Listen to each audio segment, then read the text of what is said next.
A sperm whale hunts a mile beneath the surface, in water so dark that eyes are nearly useless, and it does it on one breath. It is the largest predator alive. It has teeth, and it may barely use them. Its head takes up a third of its body, and for 2 centuries we thought that head was just a barrel of oil worth killing for. We were wrong about what it does, and the real answer turns a whale into something closer to a weapon. Start with the head. Nothing about it makes sense. Get close to a sperm whale at the surface, and the first thing to go is your sense of proportion. There is no snout, no taper, no graceful wedge cutting the water the way a dolphin's face does. Instead, there is a wall. Flat, squared off, slightly overhanging, dragging forward like the front of a shipping container that decided to swim. Everything behind it looks like a normal whale. Everything in front of it looks like a mistake. And it is not a small mistake. In a large male, that head can run a third of the animal's entire length. Put a person in the water next to it, and the person does not reach the top of the forehead. This is the largest predator on the planet, and roughly a third of what makes it large is the part in front of its eyes. That should not happen. Evolution is brutally cheap. Every kilogram a swimming animal carries costs oxygen, costs drag, costs food. Fast marine hunters converge on the same solution over and over again. Sharks, tuna, dolphins, ichthyosaurs, all of them pointed at the front. Streamlining is not a style choice. It is a tax break. The sperm whale pays the tax and keeps paying it on every dive for a lifetime that can run several decades. So the obvious question is the one nobody asks when they see the animal on a nature documentary. What is actually inside there? Not brain. The brain is the largest on Earth, and it still only occupies a small pocket at the very back of the skull, tucked behind everything else like an afterthought. Not lung. The lungs sit far back in the body where lungs belong. Not muscle. The muscle that drives the tail is behind the head running down the spine. What fills that space is oil. Whalers found this before science did because whalers were the first people with a serious reason to open the head of a sperm whale. They would cut a hole into the top of the forehead and bail the contents out with buckets. What came out was a clear, thin fluid that clouded and stiffened into a soft wax as it cooled on deck. They had no idea what it was. Their best guess was that they had opened a reproductive organ, that this was the animal's semen, and they named the substance accordingly, spermaceti. It is one of the most wrong names in the history of biology, and we still use it, and it is why we call the animal a sperm whale. That confusion set the tone for the next 200 years. If you assume the head is a container, then the head is only interesting for what you can pour out of it. A storage tank, a fat reserve, a flotation device, a battering ram made of blubber. Those explanations were not stupid. They were what you get when your only access to an animal is its corpse on a wooden deck, in pieces, being rendered for profit. The problem is that a storage tank makes no biological sense at all. Fat is useful everywhere. Whales carry it as blubber, wrapped around the body, where it insulates and streamlines at the same time. There is no advantage to relocating a huge share of it into your face, where it destroys your hydrodynamics and forces you to push a flat surface through water for your entire life.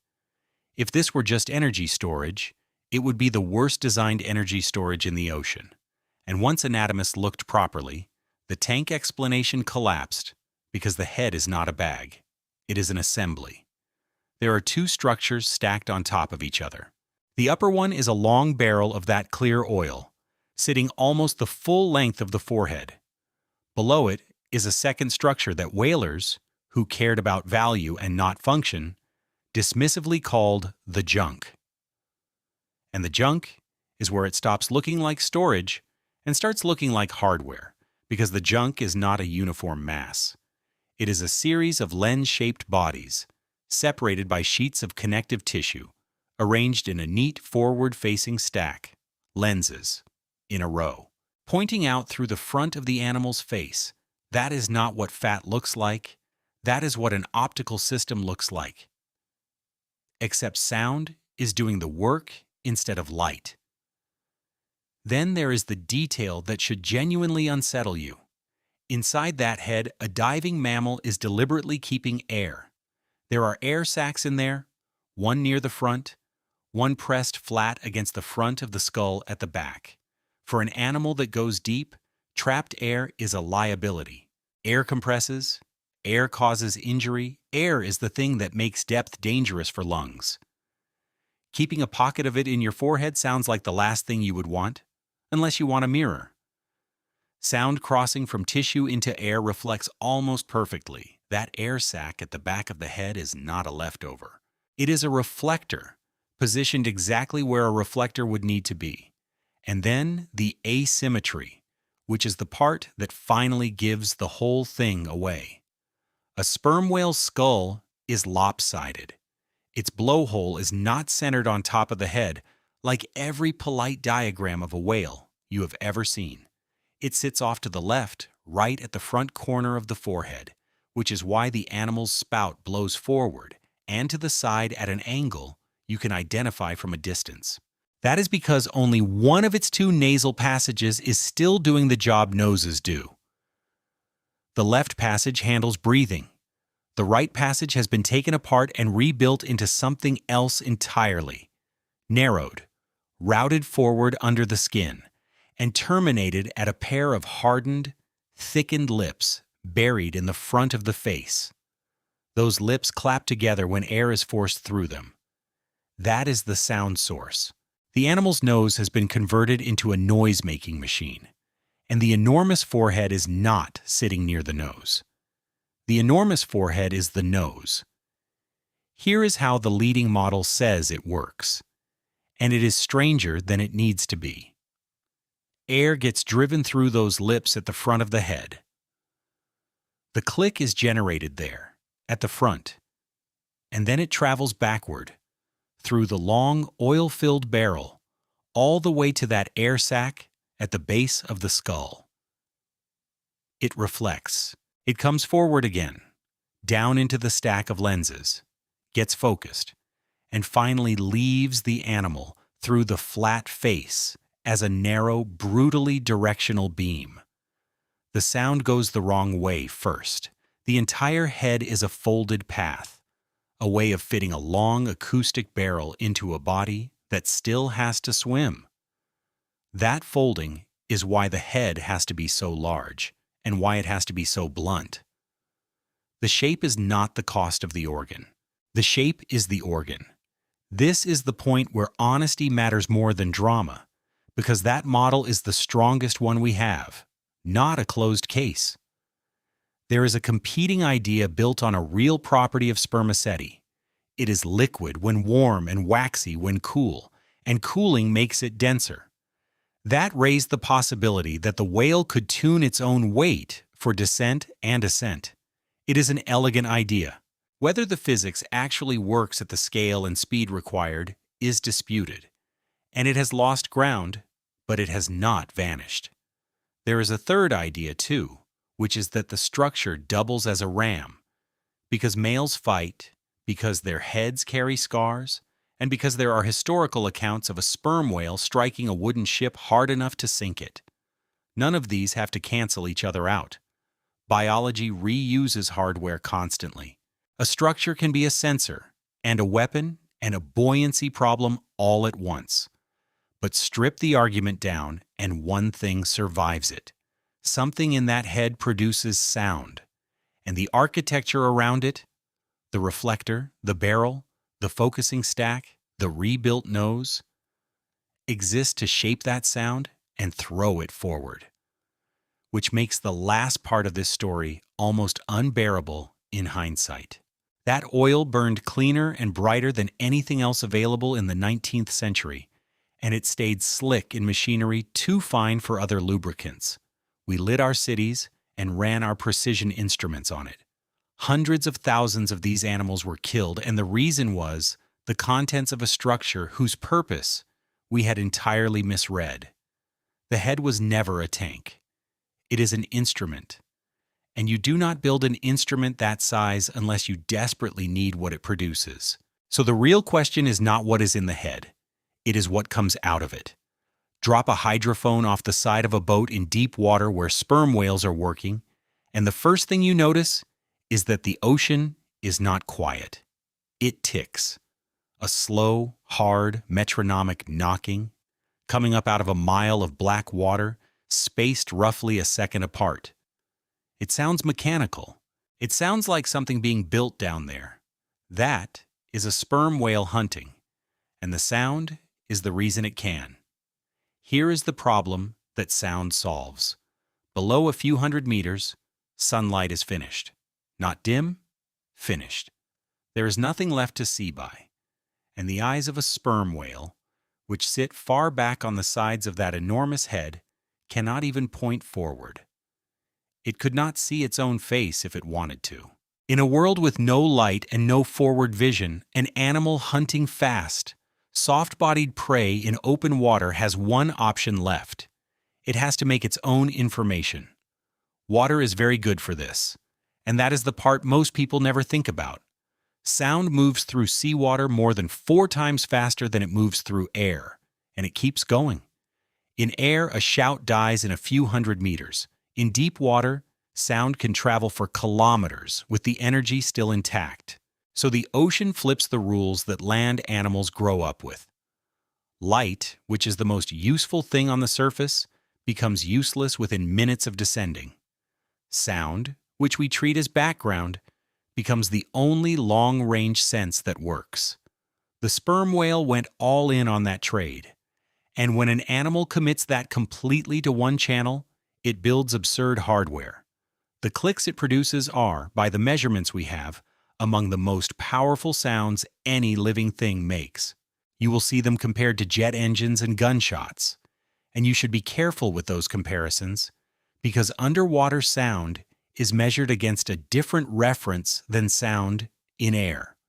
The numbers do not transfer directly, and anyone quoting you a decibel figure as though a whale could rupture your eardrums on a beach is selling drama. The honest version is less cheap and more disturbing. Divers who have been near sperm whales at work describe the clicks not as noise, but as something you feel in your chest, a physical tap arriving through your body before your ears finish processing it. The energy is real. It is just being delivered by a medium we did not evolve to listen through. And there is a second correction, which is more interesting than the first. The sperm whale is not loud in every direction. It is loud in one. That whole folded architecture, the lips at the front, the barrel of oil running back, the reflector, the stack of lenses aimed out through the face, exist to take a burst of sound and compress it into a narrow forward cone. Stand off to the side of the animal, and the click is a fraction of what it is directly ahead. The whale is not filling the ocean with noise. It is aiming. Think about what that means for hunting. A broad, sloppy pulse would come back as a smear of echoes from everything in every direction. The seafloor, the surface, thermal layers, 1,000 irrelevant animals. A narrow beam returns a clean answer from a specific slice of water. The whale is not flooding the dark, it is scanning it. One cone at a time, the way a searchlight moves across a field. So the head does not just make sound. It makes sound useful. Then comes the detail that turns this from impressive into slightly unnerving. And it falls out of the architecture we just walked through. When you record a sperm whale click and stretch it out in time, it is not one sound. It is a small train of pulses, each one quieter than the last, spaced at a fixed interval. That structure is a direct consequence of the sound bouncing back and forth inside the head before it finally escapes. Each time the pulse makes another round trip through that oil-filled barrel, a portion leaks out the front, which means the gap between those pulses is a measurement of the length of the whale's head. Researchers can take a recording made in total darkness from an animal they have never seen, measure the spacing inside a single click, and estimate how big that animal is. The whale broadcasts its own dimensions every time it opens its mouth, except it does not use its mouth at all. It cannot help it. The size of the instrument is written into the sound the instrument makes. Sit with that for a second. Every click a sperm whale sends into the dark carries a signature of how large it is. Other sperm whales are listening. Whatever social information that carries. For males sizing each other up. For anyone deciding whether to approach or leave, is broadcast constantly and cannot be faked. And the clicks are not all the same, which is where the assumption most people carry about whale sound finally breaks. Ask someone what whales sound like, and they will describe the long, mournful moaning of humpback song. That is a real thing, and it is a different species doing a different job. Sperm whales do not sing. They produce hard, dry, percussive knocks. And they have several kinds used for different purposes. The slow, regular clicks are the search mode. Roughly 1 per second, sent into the dark while descending, each one buying a snapshot of an enormous volume of water ahead. Spacing them out is not laziness.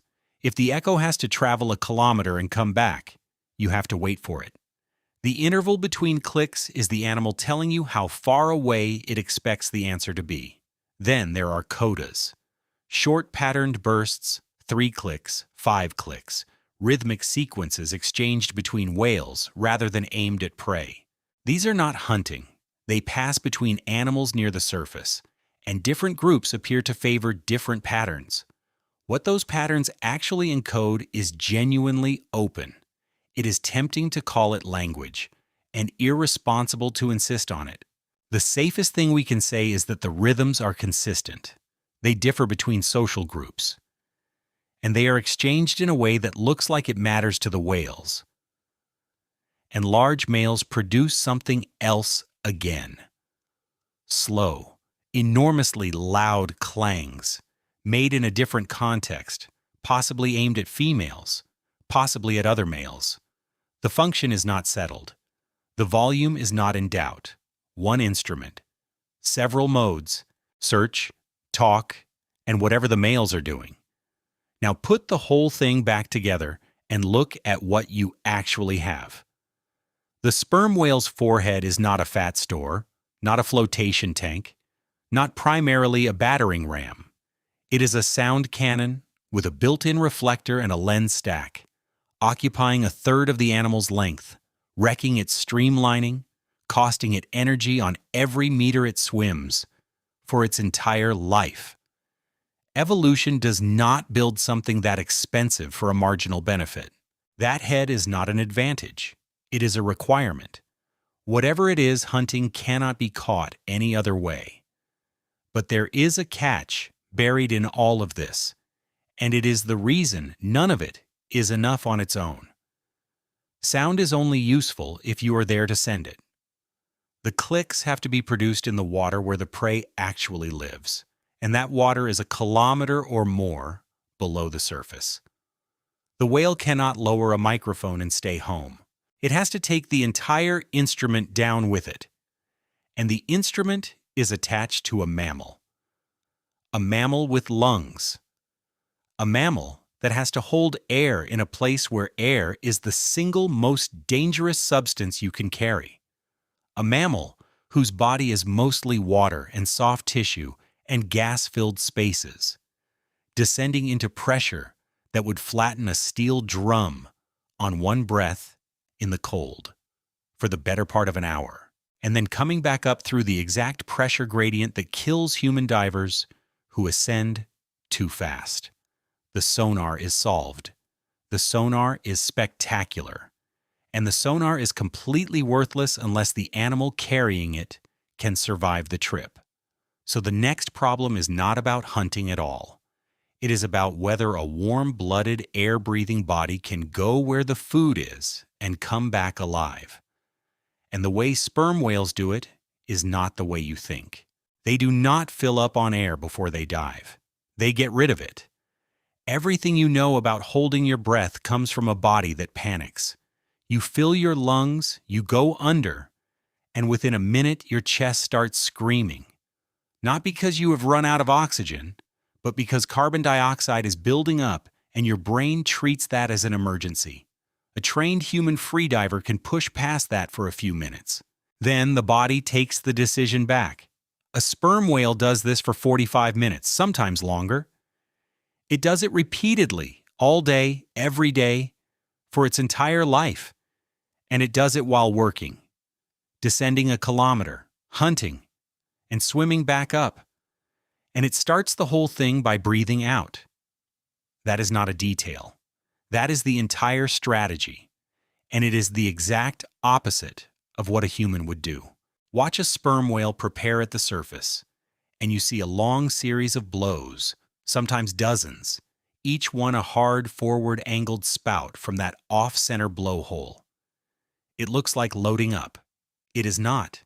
It is flushing, clearing carbon dioxide, saturating the blood and muscle with oxygen, and then, as the animal tips forward and the flukes come up out of the water, dumping most of the air out of its lungs before it goes anywhere. Because down there, air is the enemy. Here is why. Water is heavy, and the deeper you go, the more of it is stacked on top of you.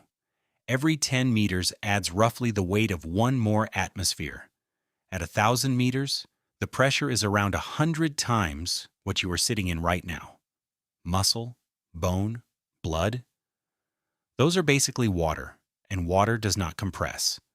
Pressure passes straight through them and nothing happens. Tissue is not the problem. Gas is the problem. Gas squeezes. A lungful of air taken down to 1,000 meters would be crushed to 1/100th of its volume, and every structure holding it would be dragged inward with it.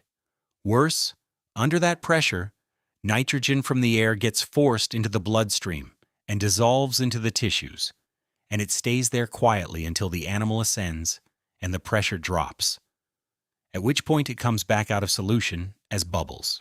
In human divers, that is the bends, and it can be crippling or fatal. So the sperm whale removes the variable. Take almost no air down, and there is almost no nitrogen to force into your blood, which creates an obvious question. If the oxygen is not in the lungs, where is it? In the animal itself.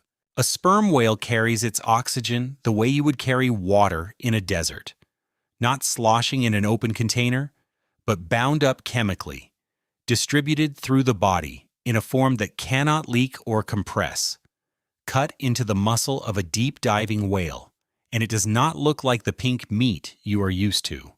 It looks nearly black. That color is myoglobin, the molecule that grabs and holds oxygen inside muscle tissue, and deep divers carry it at concentrations far beyond anything a land mammal manages. Pack that much protein into a cell, and it should clump, stick together, and stop working. This is a known chemical problem. The version deep-diving mammals carry appears to be built to resist exactly that. Its surface is tuned so the molecules repel each other and stay in solution even when crammed together. The muscle is not just storing oxygen. It has been chemically rebuilt to store more than the chemistry should allow. The blood is the second reservoir. More blood by body mass than a land mammal, richer in red cells, with a spleen that can contract and inject a fresh load of oxygen-carrying cells into circulation mid-dive. And the rib cage does not fight the pressure. It gives flexible, loosely attached, letting the chest collapse inward as the last of the air is squeezed out of the lungs and pushed into stiff airways where it cannot be absorbed into the blood. The animal does not resist the ocean. It folds. Then the shutdown begins, and this is where it stops sounding like an adaptation and starts sounding like a machine changing modes. The heart rate falls, sometimes to a small fraction of the surface rate. Blood vessels clamp down across the body, cutting circulation to skin, to the extremities, to organs that can wait. What is left flows to the heart and the brain. Everything else is told to run on its own local supply, which is exactly what all that myoglobin in the muscle is for. The swimming muscles are not being fed anymore. They are burning what they carried down with them. That is why the descent looks the way it does. A sperm whale does not power down. It sinks. A few strong strokes to get moving, then long stretches of gliding, using its own negative buoyancy to fall through the water column while spending almost nothing. Energy spent moving is oxygen spent, and oxygen is the only currency that matters down there. Every unnecessary movement shortens the hunt, so the animal falls silently for 10 minutes or more into cold that never changes and dark that never lifts, running on chemical reserves, with its lungs flat and its heart slowed and most of its body temporarily switched off. That is one of the most extreme things any mammal does. And here is the part that should genuinely bother you. It is not safe. The old assumption was that deep divers had simply solved this problem, that a million years of evolution had made them immune to the physics that hurts human divers. That assumption is dead. When researchers began examining the skeletons of sperm whales, they found bone damage of a specific kind, pitted, eroded patches in the ribs and vertebrae, the signature of bone tissue that has died from interrupted blood supply. In human medicine, that pattern is associated with repeated decompression injury. It shows up in commercial divers, and it shows up in whales that have never seen a diving tank in their lives. With the damage accumulating in older animals. Read that again. The best deep diving mammal on the planet appears to be quietly injuring itself over decades, doing the thing it is built to do, which reframes everything. This is not an animal that beat the physics. It is an animal that manages the physics well enough to keep working, and pays a slow bill for it. It probably ascends in a controlled way for exactly this reason. The last stretch back to the surface is often slower and more deliberate than the descent, which is a strange choice for an animal desperate for air unless coming up carefully is the thing keeping it alive. The danger was never the bottom. The bottom is stable, cold, black, crushing, but constant. The danger is the transition. Going down is free. Gravity does it for you. Coming back is where the body has to be paid off. And then it does it again. Not after a long rest. A sperm whale surfaces, blows for a stretch of minutes, reloads its blood and muscle, and goes back down. Over and over, through the day and through the night, because there is no version of this life where the animal takes a day off. Now hold all of it together and look at the shape of the problem. You have a mammal that has converted its nose into a sound cannon, given up a third of its body length to house it, filled its muscles with so much oxygen-binding protein that the tissue turns black, learned to collapse its own lungs on command, and accepted skeletal damage as a running cost. Also, it can spend the majority of its life in a place with no light, no warmth, and no air. Nothing evolves that far into a corner unless it is chasing something it cannot get anywhere else. And so far, everything we have talked about only gets the whale to the hunting ground. The sonar works, the body survives. Neither of those things has caught a single meal, because at the end of that descent, in absolute darkness, at pressure that would crush a submarine hull, the whale still has to find, catch, and kill an animal that is fast, soft, slippery, alert, and capable of running in 3 dimensions with no walls to trap it against. And that final moment, the strike, the capture, the kill, is something almost no human being has ever witnessed. We can hear it happen. We just cannot see it. Here is the strange thing about sperm whale hunting. We have never really watched it. Not properly, not the moment that matters. We have footage of sperm whales at the surface, footage of them diving, footage of them resting and socializing and swimming past cameras in blue water. We have images of dead squid in stomachs. What we do not have, after decades of trying, with submersibles and remote vehicles and animal-mounted cameras, is a clean look at the largest predator on Earth actually taking prey in the deep. The place is too big, too dark, and too far down. By the time you get a camera there, the animal has already moved a kilometer sideways through a volume of water the size of a city. So how do we know anything at all about what happens down there? We listen. That knocking sound is not just a search tool for the whale. It is a running commentary, and if you record enough of it, you can reconstruct the shape of a hunt without ever seeing it. It starts with the slow, regular clicks, roughly 1 a second, each one a probe thrown out ahead into black water. The whale is falling, gliding, spending almost nothing, sweeping that narrow beam through the dark. Nothing is happening yet. That interval is the animal telling you it is waiting for echoes from far away. Then at some point, the rhythm changes. The clicks speed up, not gradually, sharply. The gaps between them collapse until the individual knocks blur into something that sounds like a creak, a zip, a buzz. Researchers call it exactly that, a buzz. And the reason the rate climbs is pure physics. Every click has to travel out, hit something, and come back before the next one is useful. When the target is a kilometer away, you wait. When the target is 20 meters away, the round trip takes almost no time at all, so you can afford to click again immediately. And you want to because now you need a new position update every fraction of a second. The buzz is the sound of closing distance. It is the last stage of a hunt made audible. And once you know that, a recording from the deep stops being noise and becomes a narrative you can follow. Slow ticks, searching, ticks tightening, something found, range closing, buzz, contact, silence, over. That is how we know sperm whales hunt constantly, and how we know something that genuinely surprised the people who first measured it. These animals are not making one careful stalk per dive. On a single descent, a whale can produce buzz after buzz after buzz.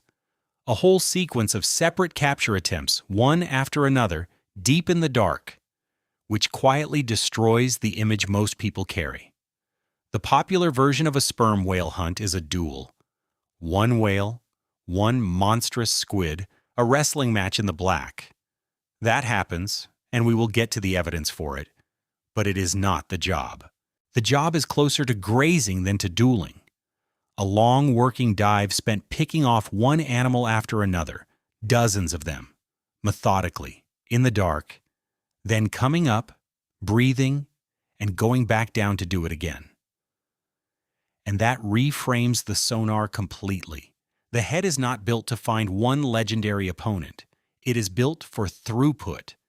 But knowing the whale closed the distance still does not tell us what happens in the final 3 meters. And this is where the honest answer is that we are inferring, not observing. Start with what the anatomy rules out. A shark hunts by ramming and slicing. Jaws at the front, teeth built to cut, body built to accelerate. A sperm whale has almost none of that. Its mouth is not at the front.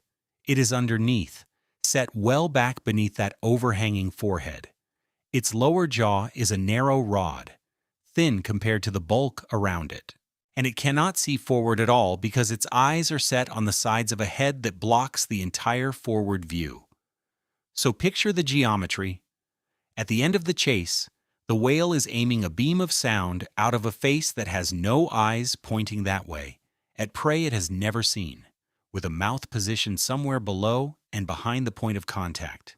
Whatever the strike looks like, it is not a bite in any sense you would recognize. The animal is working entirely on an acoustic image, and at close range it may be relying on something else too. The underside of the jaw itself, which is thin-boned and fat-filled and is thought to conduct sound into the ear. The whale may effectively be feeling the target through its own chin. Now, the mechanism people always want to hear about, and the one that requires the most discipline. Given that these clicks are among the most powerful sounds produced by any living thing, and given that the buzz concentrates them at close range, it has been suggested that the whale might use sound itself as a weapon.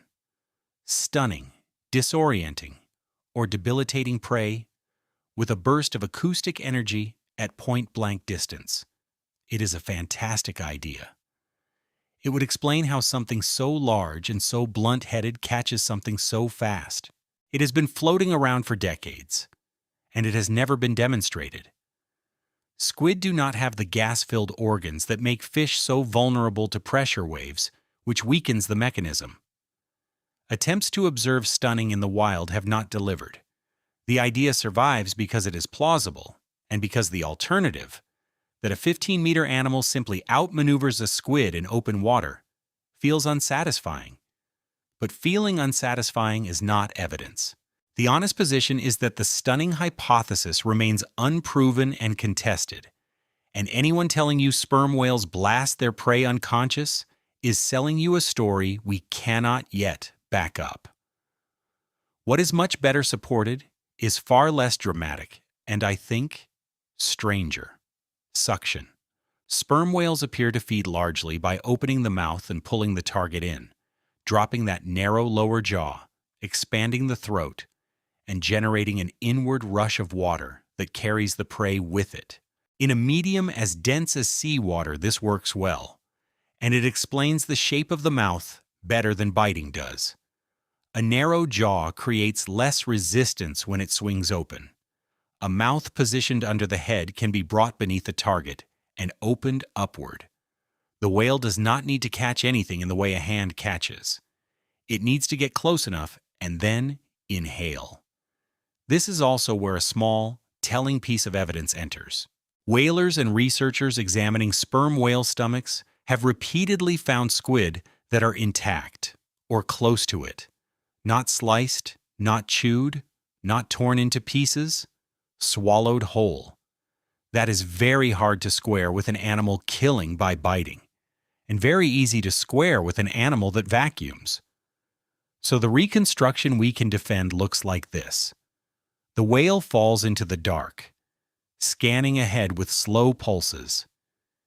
It detects something at range and turns onto it.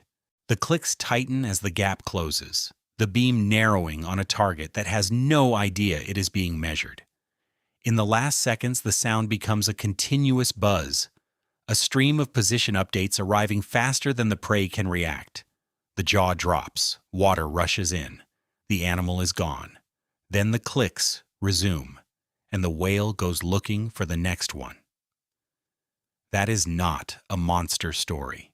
It is a processing operation, run at industrial pace, in total darkness, by an animal navigating on echoes.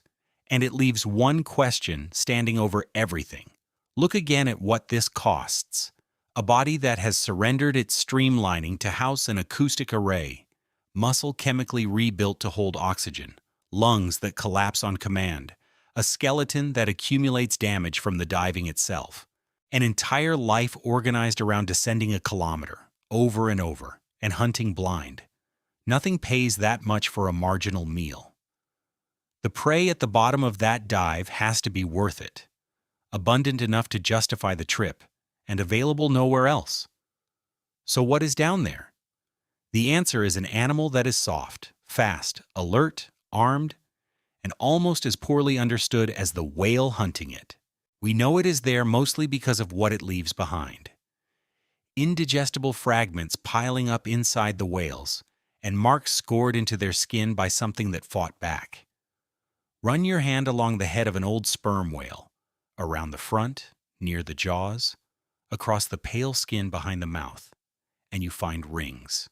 Not scratches, not bite marks, circles in rows, cut into the skin and healed into permanent white scars.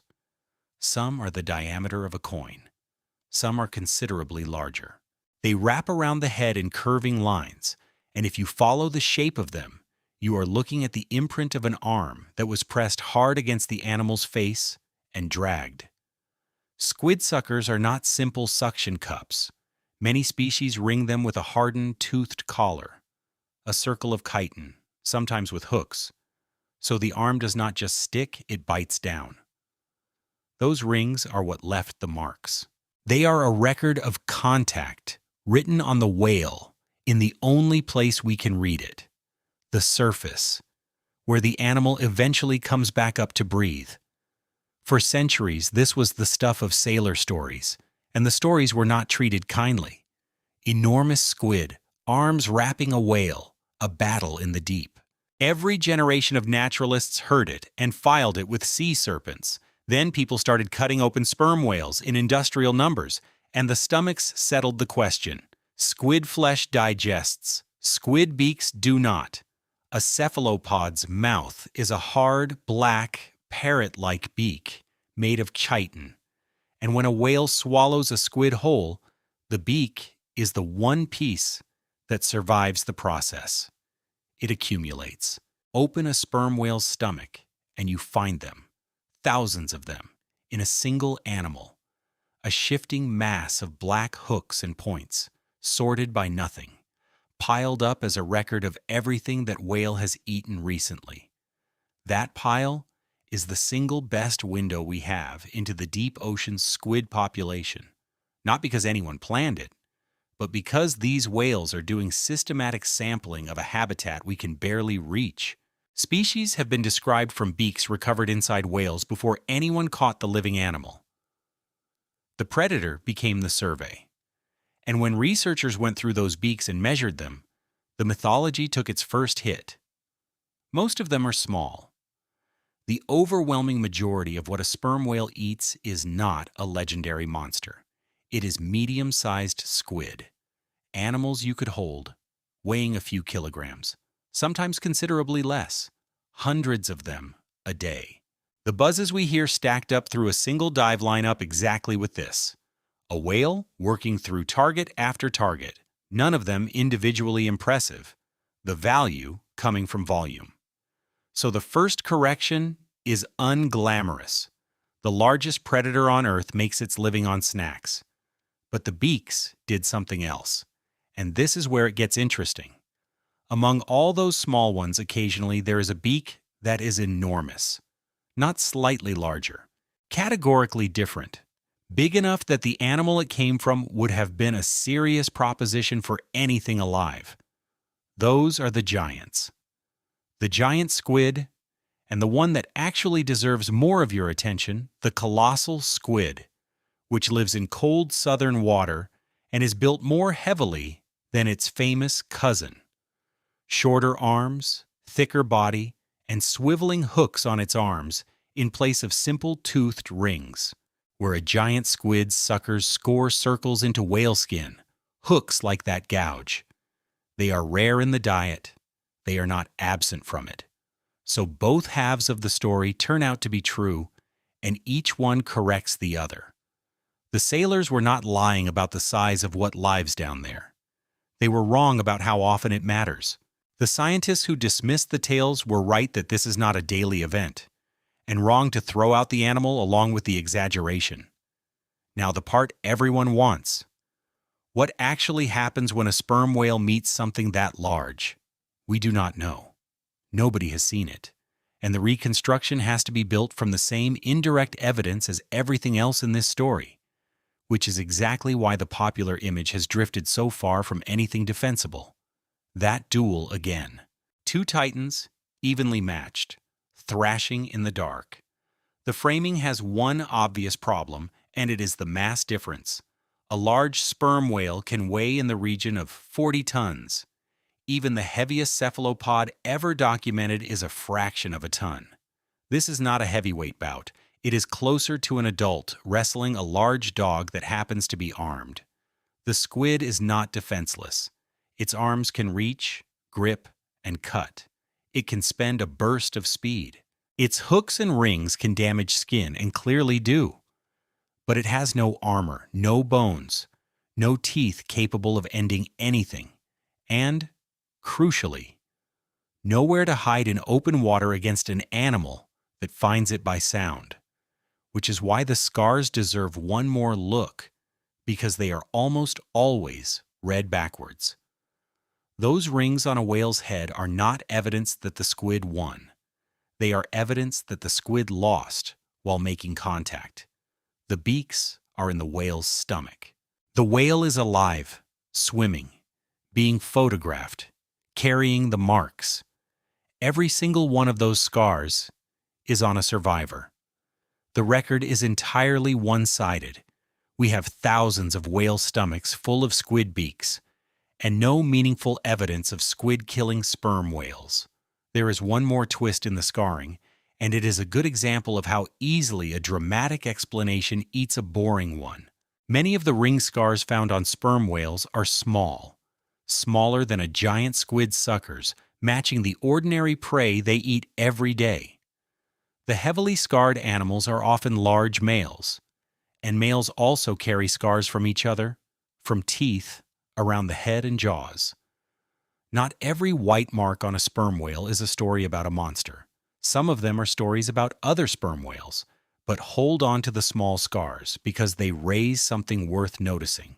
If ordinary, unremarkable prey is leaving permanent marks on the skin of the largest predator alive, then even routine feeding involves an animal that grabs back. The whale is not gliding through a pantry. It is taking hundreds of times a day from prey that is alert, quick, and equipped with the biological equivalent of teeth on its arms. Which brings us to a problem the whale has to solve constantly. Squid are soft, muscular, slippery, and extremely good at reversing direction. A cephalopod's escape is not a swerve. It is a jet, a hard blast of water that fires it backward faster than most things can track. It has no bones to grab, no fins to hook, no rigid structure that would give a jaw something to close on. Its whole body is designed to deform, slip, and go. Now think about what the whale is bringing to that encounter. A mouth set back beneath an overhanging head, suction as the main capture method, and a thin lower jaw carrying a row of large conical teeth. Those teeth are the last piece of the classic predator image still standing. Everything else about this animal has been reframed. The head is an instrument. The hunt is acoustic. The prey is mostly small. The kill is a swallow rather than a bite. The teeth are the one part that still looks like what a predator is supposed to have. Big, pointed, set in a jaw.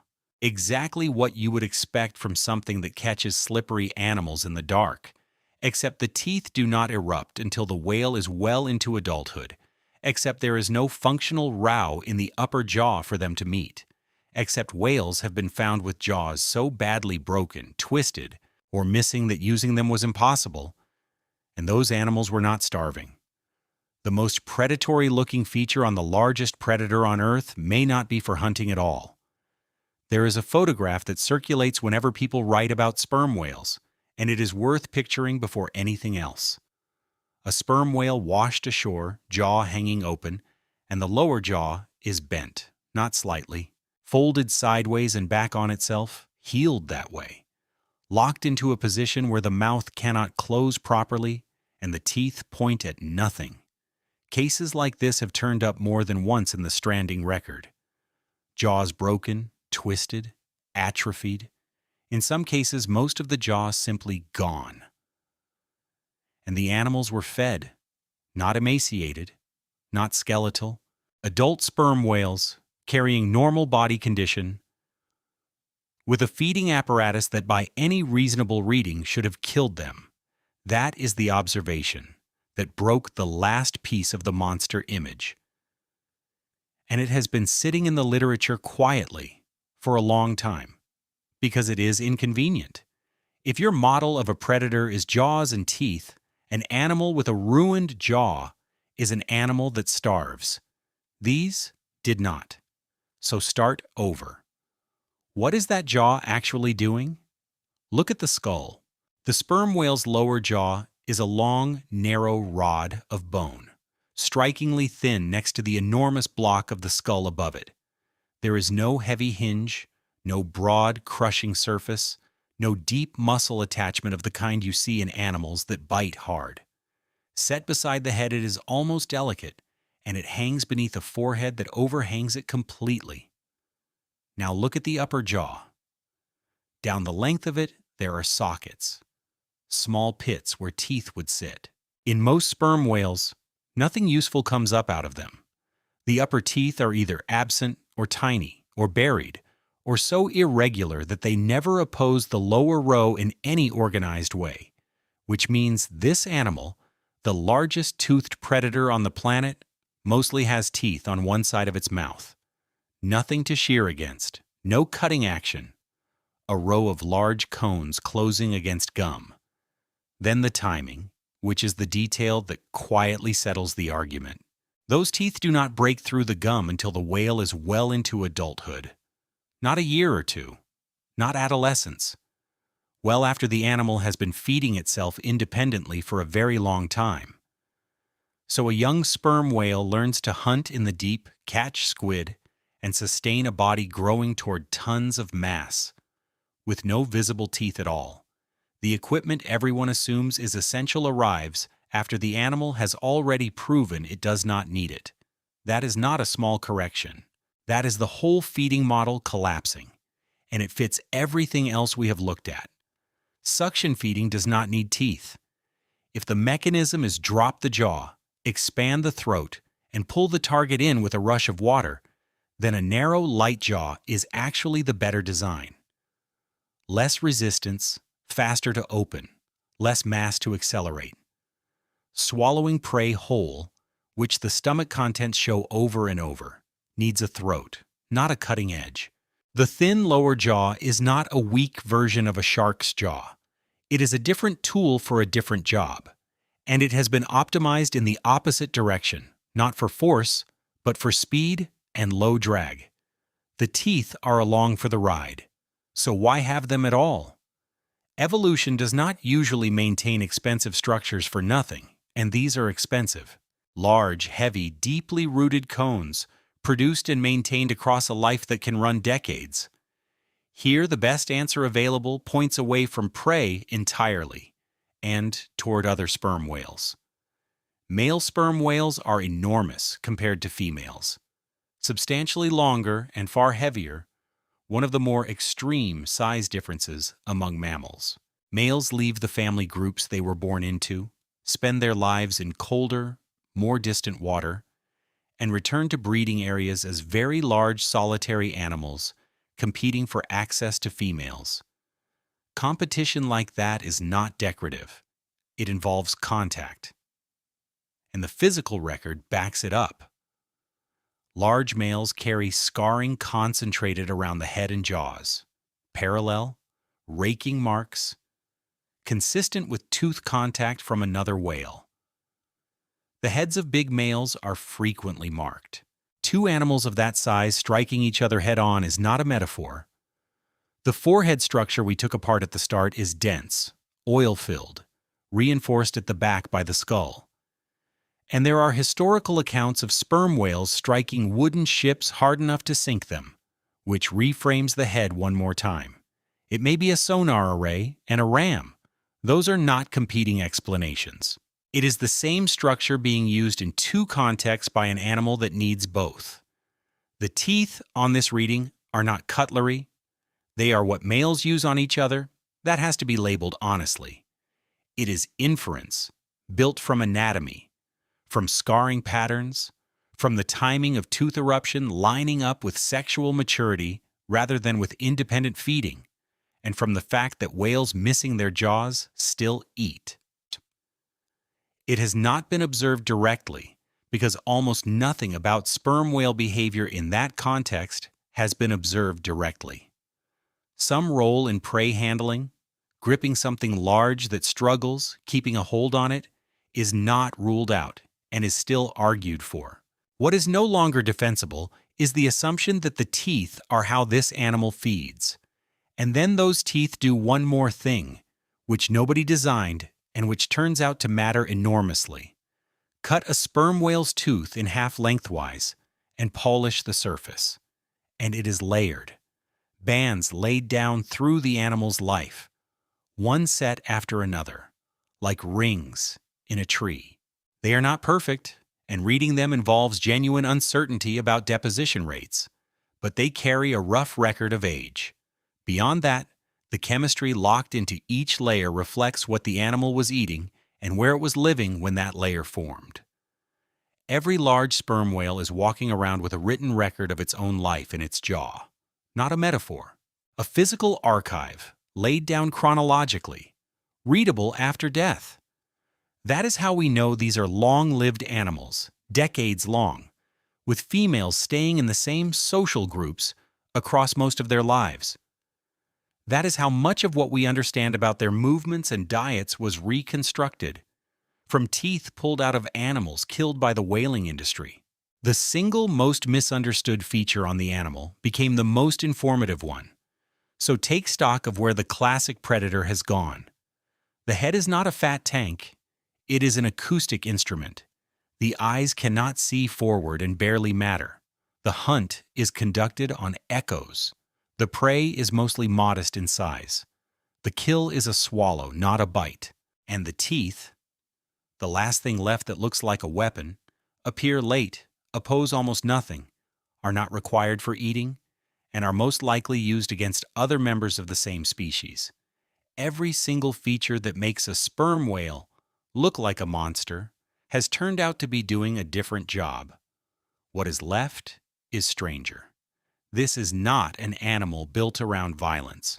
It is an animal built around detection and retrieval. A sensor platform with a mouth attached, dropped a kilometer down, running a collection operation in the dark. And efficient as that sounds, there is something badly wrong with the numbers.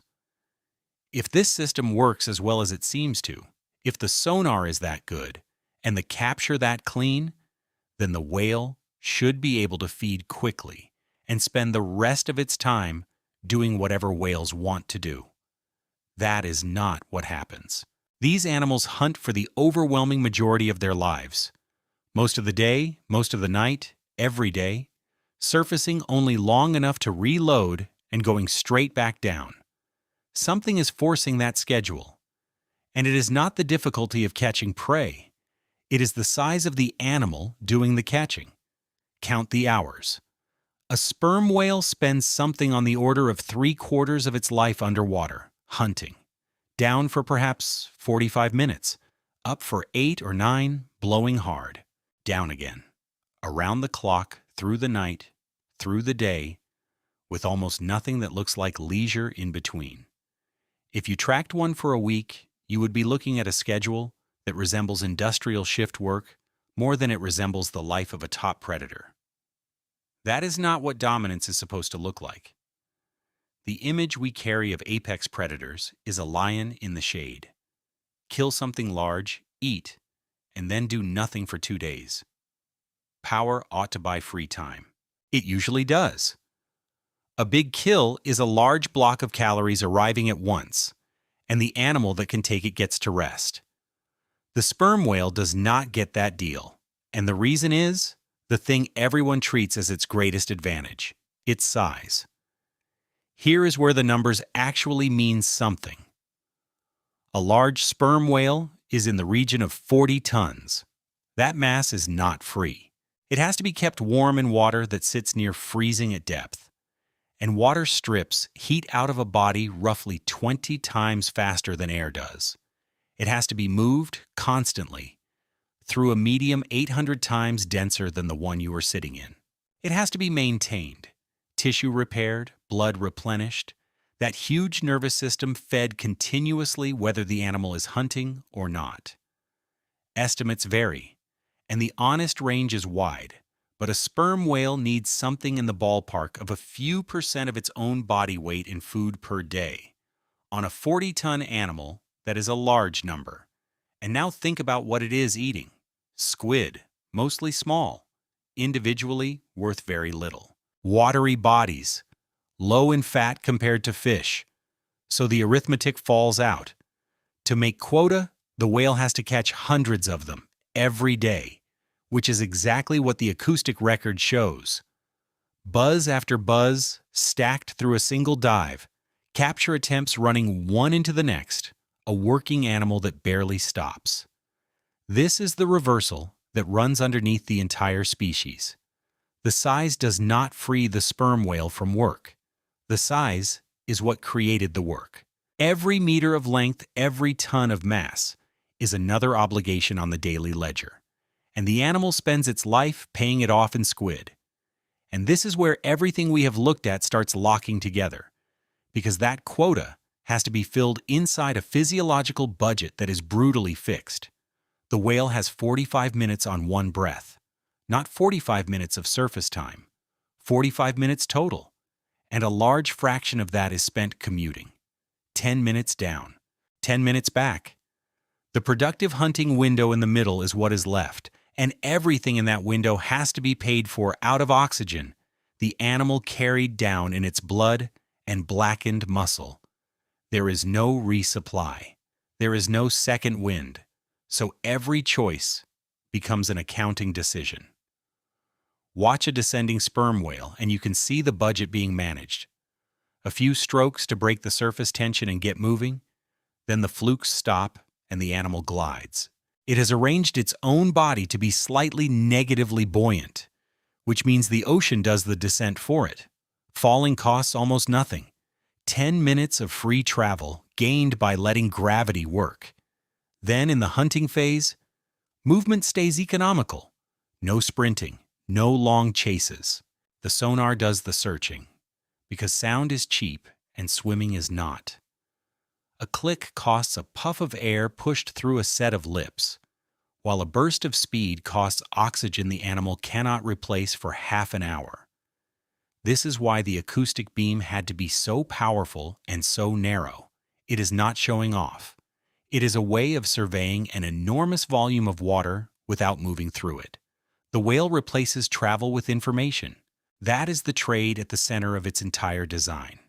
Then at the surface, the recovery. And this is the part that is routinely misread as rest. A sperm whale lying flat at the surface, blowing, barely moving, looks like an animal taking a break. It is not. It is reloading. Every one of those blows is clearing carbon dioxide and pushing oxygen back into the blood and muscle, refilling the chemical tanks for the next descent. The animal is not idle. It is at a fuel station, and it cannot leave until the tanks are full. The ratio tells the story. Roughly 45 minutes of work bought with 8 or 9 minutes of surface time. That is a punishing exchange rate, and it is not negotiable. It is set by how much oxygen a body that size can physically store, and how fast the lungs can transfer it. And the whole thing has one flat, unforgiving consequence. The whale cannot bank a surplus. Whatever is not caught during today's dives is simply not eaten.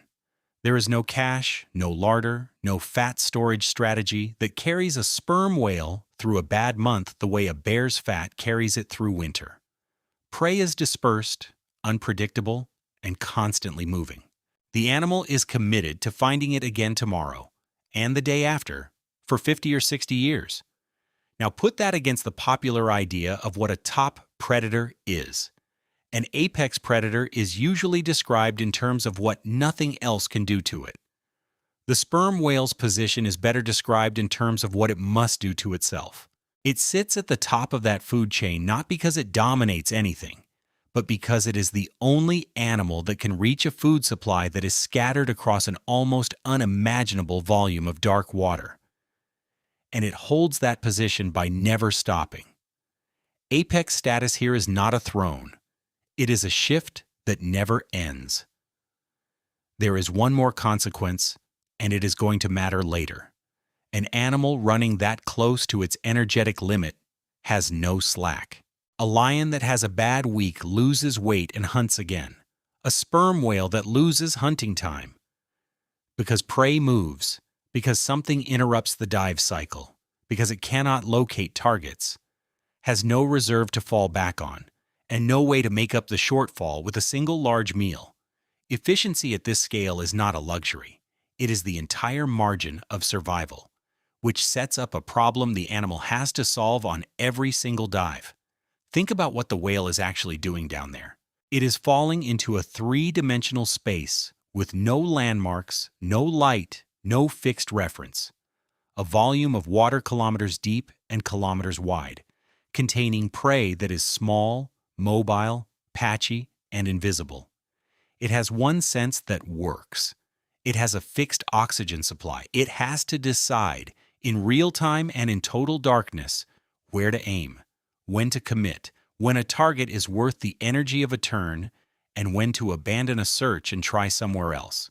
Most critically of all, it has to decide when it has spent enough of its reserve that it must break off and climb. Get that judgment wrong repeatedly, and the animal starves. Get it badly wrong once, and it does not come back up. That is not a job for reflexes. That is continuous three-dimensional modeling of an environment it cannot see, run, under a hard time limit, hundreds of times a day, for decades.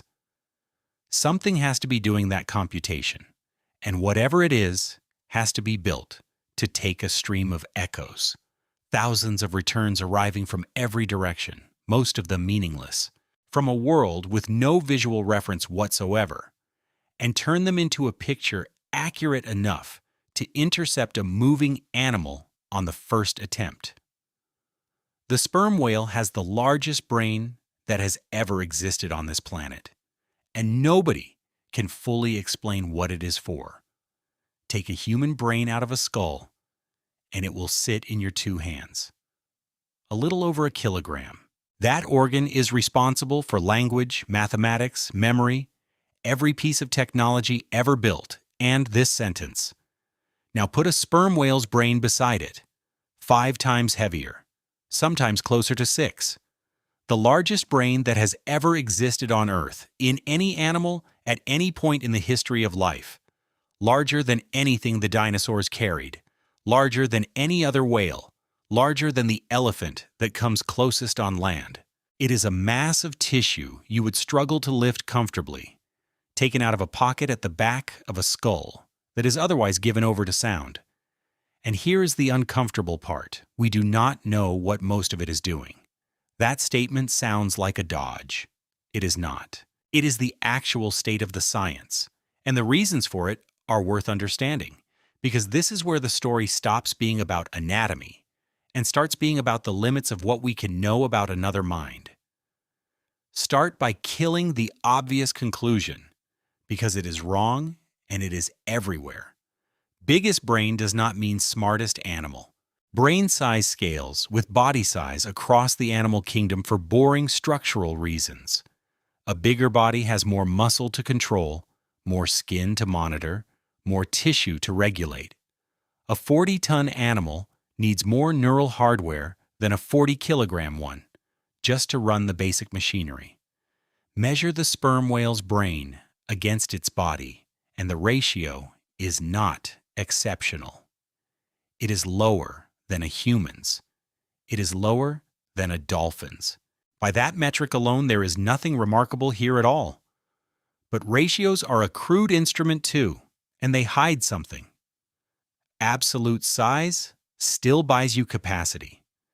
And when researchers looked at how that tissue is organized, the sperm whale brain turned out not to be a scaled-up version of a generic mammal brain. It is a differently proportioned machine. The cerebral cortex is extraordinarily folded, more convoluted than a human's, packed into a surface area that is genuinely large. But it is also comparatively thin, and the density of neurons in cetacean cortex is lower than in ours. So you get a strange picture. Enormous surface, sparse packing, deep folding, arranged in a way that does not map neatly onto anything we know how to interpret. And then there is the part of the brain that gives the strongest hint about function. The auditory system is enormous. In sperm whales and their relatives, the neural structures that process sound are expanded far beyond what you would expect.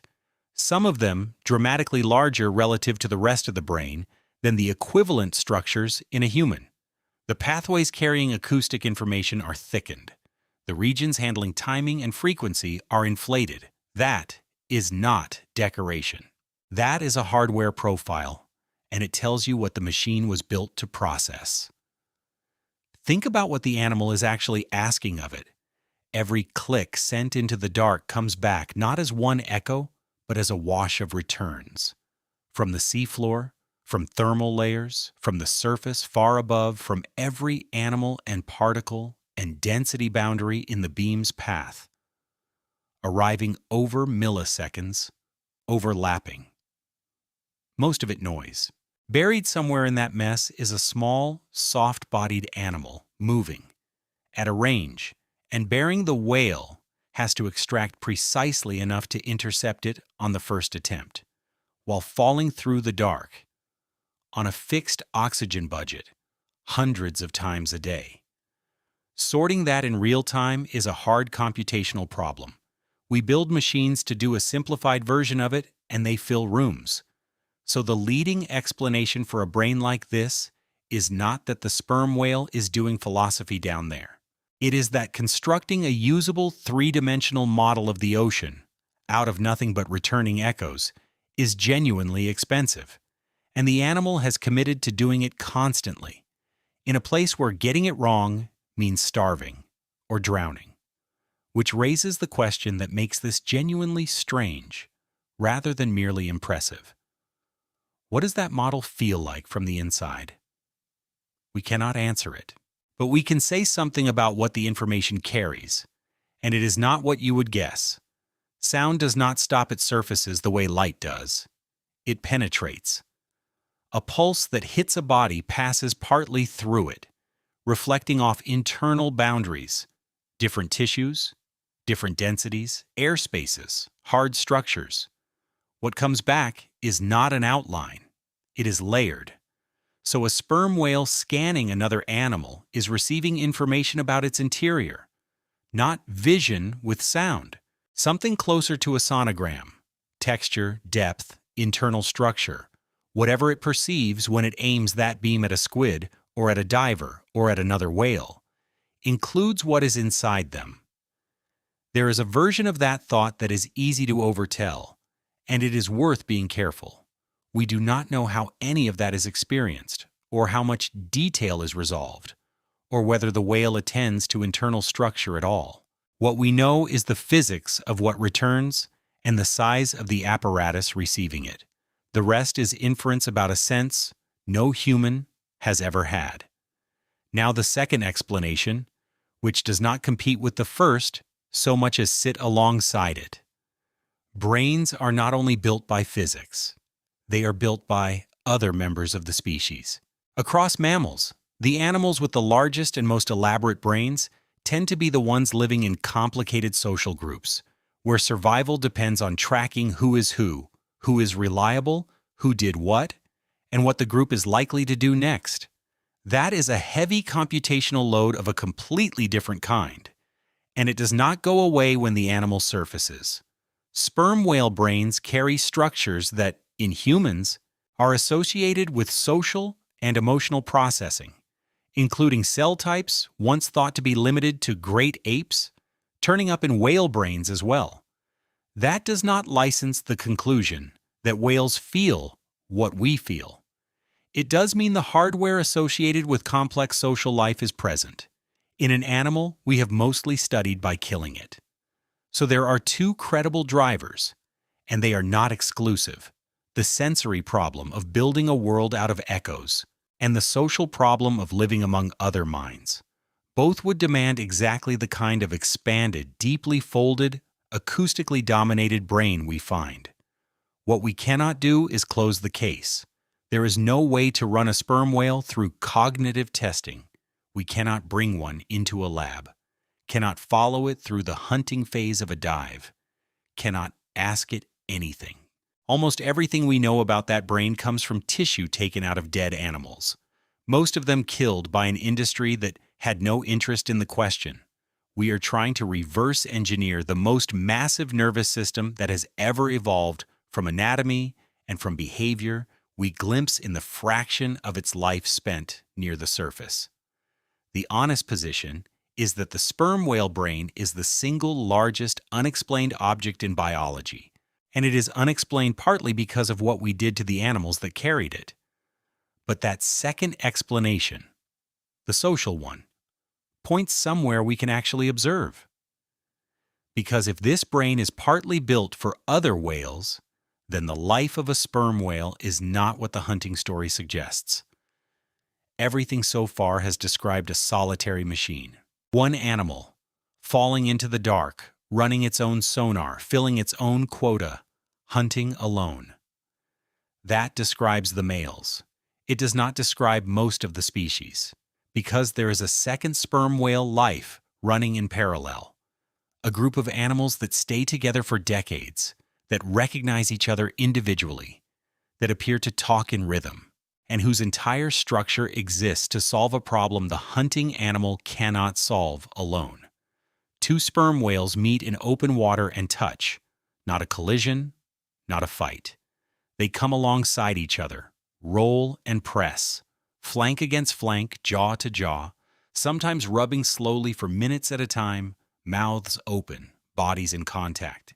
It is one of the more frequently observed sperm whale behaviors near the surface, and it looks nothing like the animal we have been building. Nothing here looks like hunting. Nothing here looks like a machine on a schedule. And it only happens on one side of the species. Here is the split, and it is one of the sharpest divisions of labor in any mammal.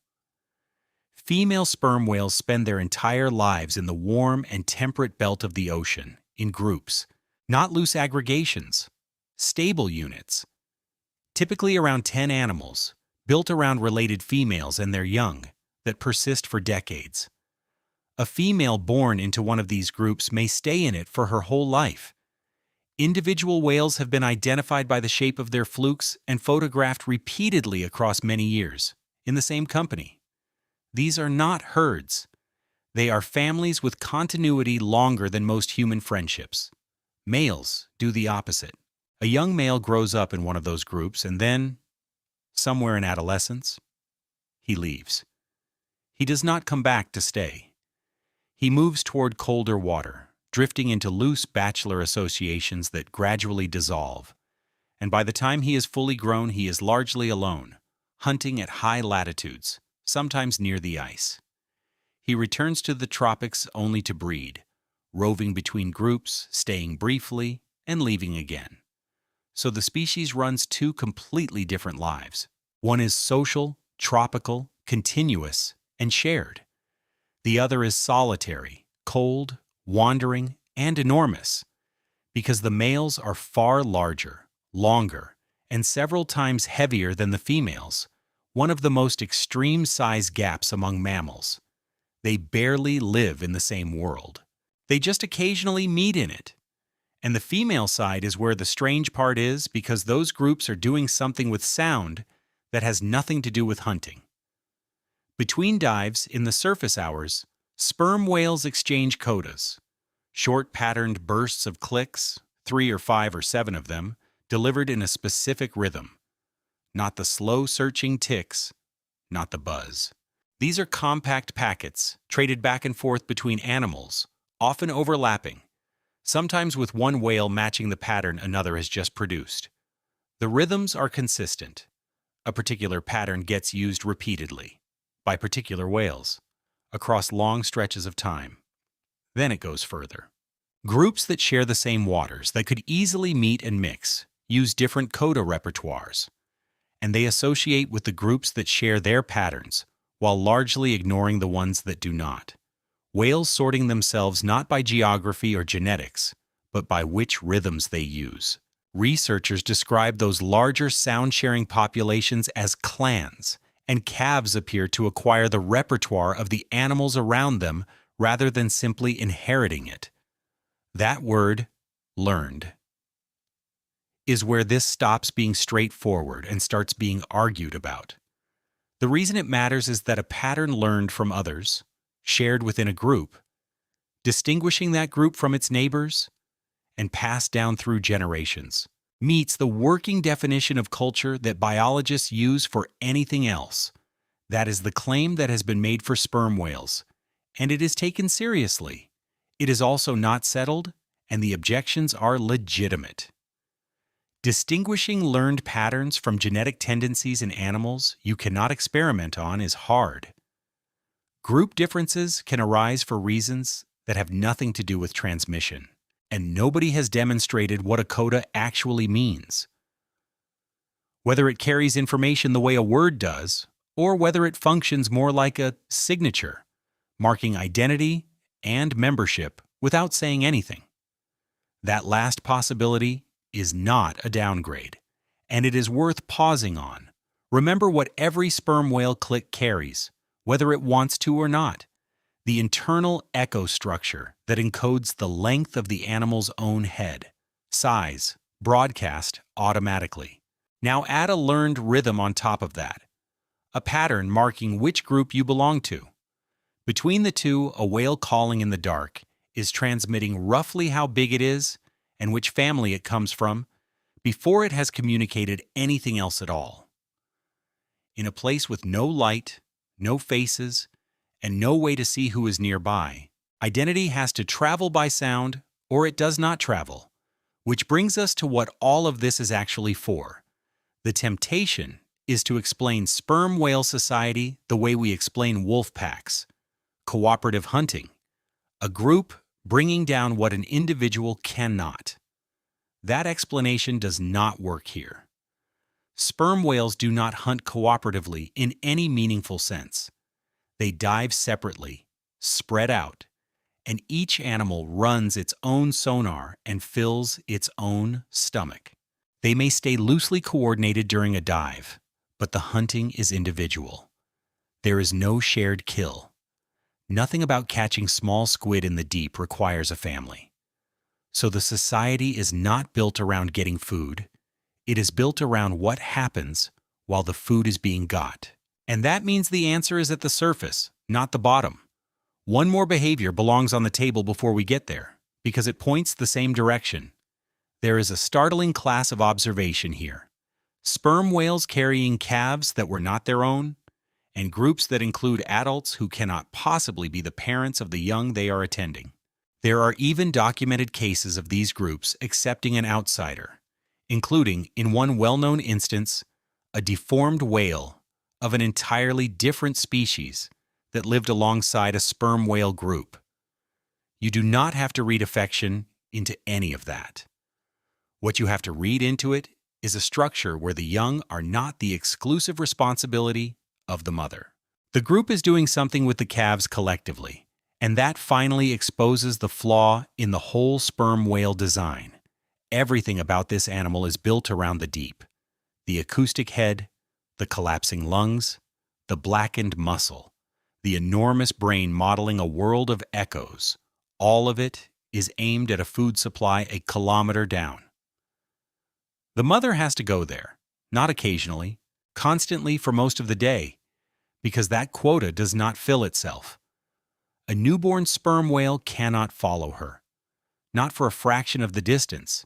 Its lungs, its muscle chemistry, its oxygen stores, its sheer size are all inadequate. A calf simply does not have the body to survive the descent and will not have it for years. So the mother has a choice, with no good option.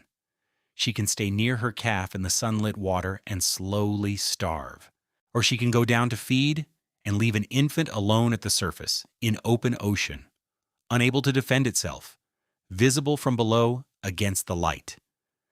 That is the central vulnerability of the perfect apex predator: not its jaw, not its speed, not any competitor. It is a baby that cannot leave the sunlight. Picture the surface of the open ocean from below, not the black of the hunting grounds. This is the top layer, the bright ceiling, blue fading to silver, where the light comes through. Anything floating up there is not hidden. It is a silhouette against a lit background, visible from a long way down, in every direction.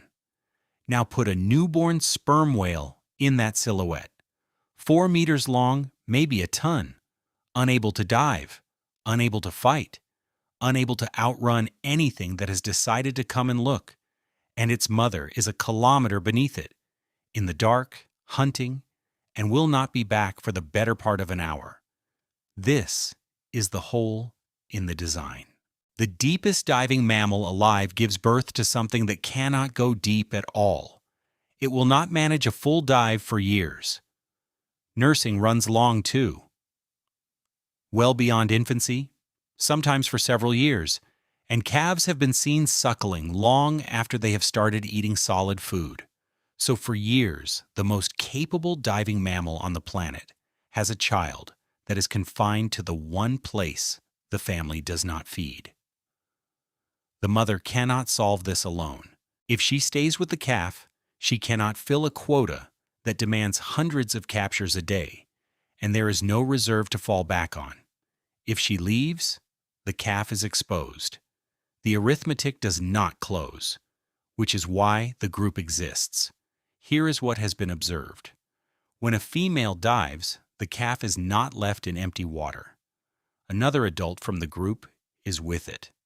Sometimes an older female, sometimes an animal with no offspring of her own, sometimes a juvenile, and the group's diving is staggered.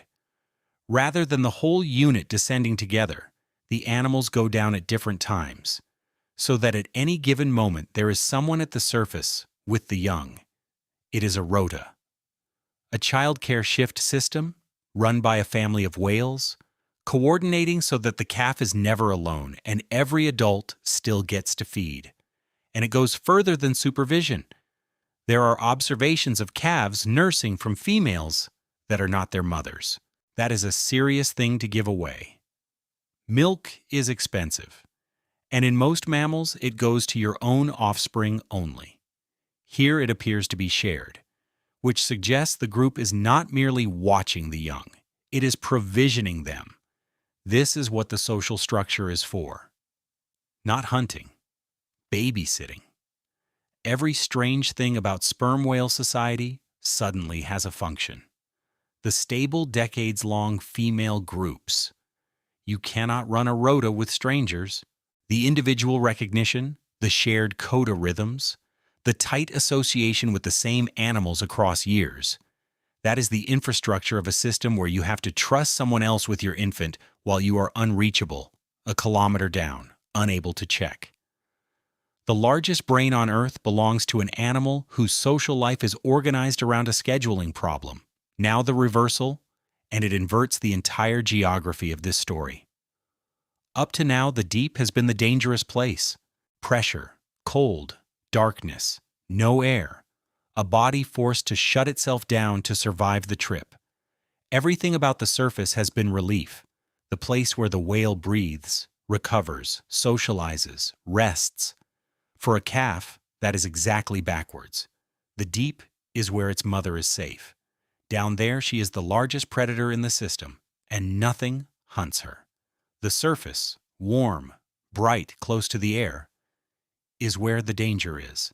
That is where the young are stranded, visible, unable to descend, waiting for adults who are physically incapable of getting back quickly. The most vulnerable place in the sperm whale's world is the one place it must return to in order to breathe. And there is a gap in that system nobody can close.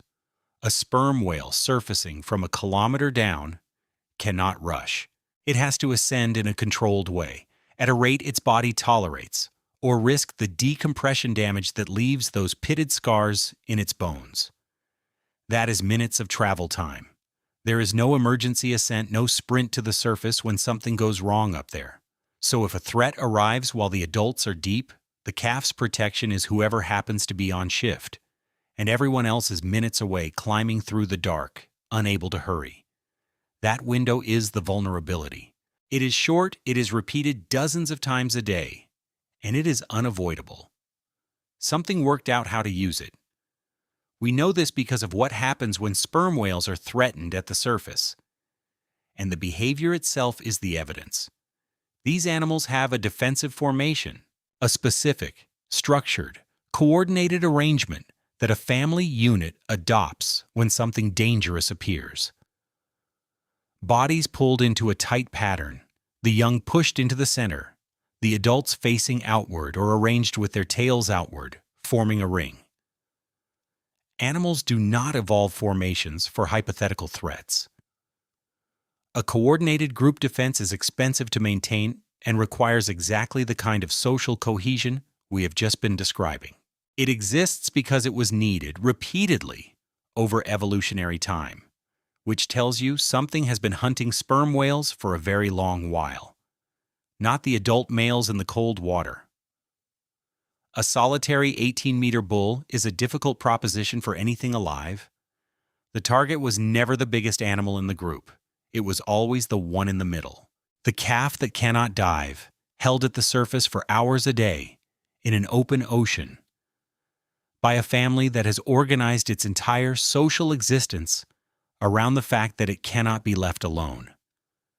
And the thing that learned to exploit that window is not a squid or a shark or anything from the deep. It is a mammal. It breathes air. It hunts in coordinated groups. It communicates in real time during an attack, and it teaches its techniques to its own young. It is smaller than a sperm whale by an order of magnitude, and it does not care because it never comes alone. The only animal that hunts the largest predator on Earth is the second largest predator on Earth, and it wins when it wins by being better organized. From the air, it looks like a flower, a ring of enormous gray bodies arranged with almost geometric precision. Heads pointing inward, tails radiating outward like petals, and in the center, packed into the middle of the ring, the calves. The formation has a name. Whalers who watched it happen called it the marguerite, after the daisy, and the name stuck. It is one of the strangest images in marine biology, and it means the same thing every time you see it.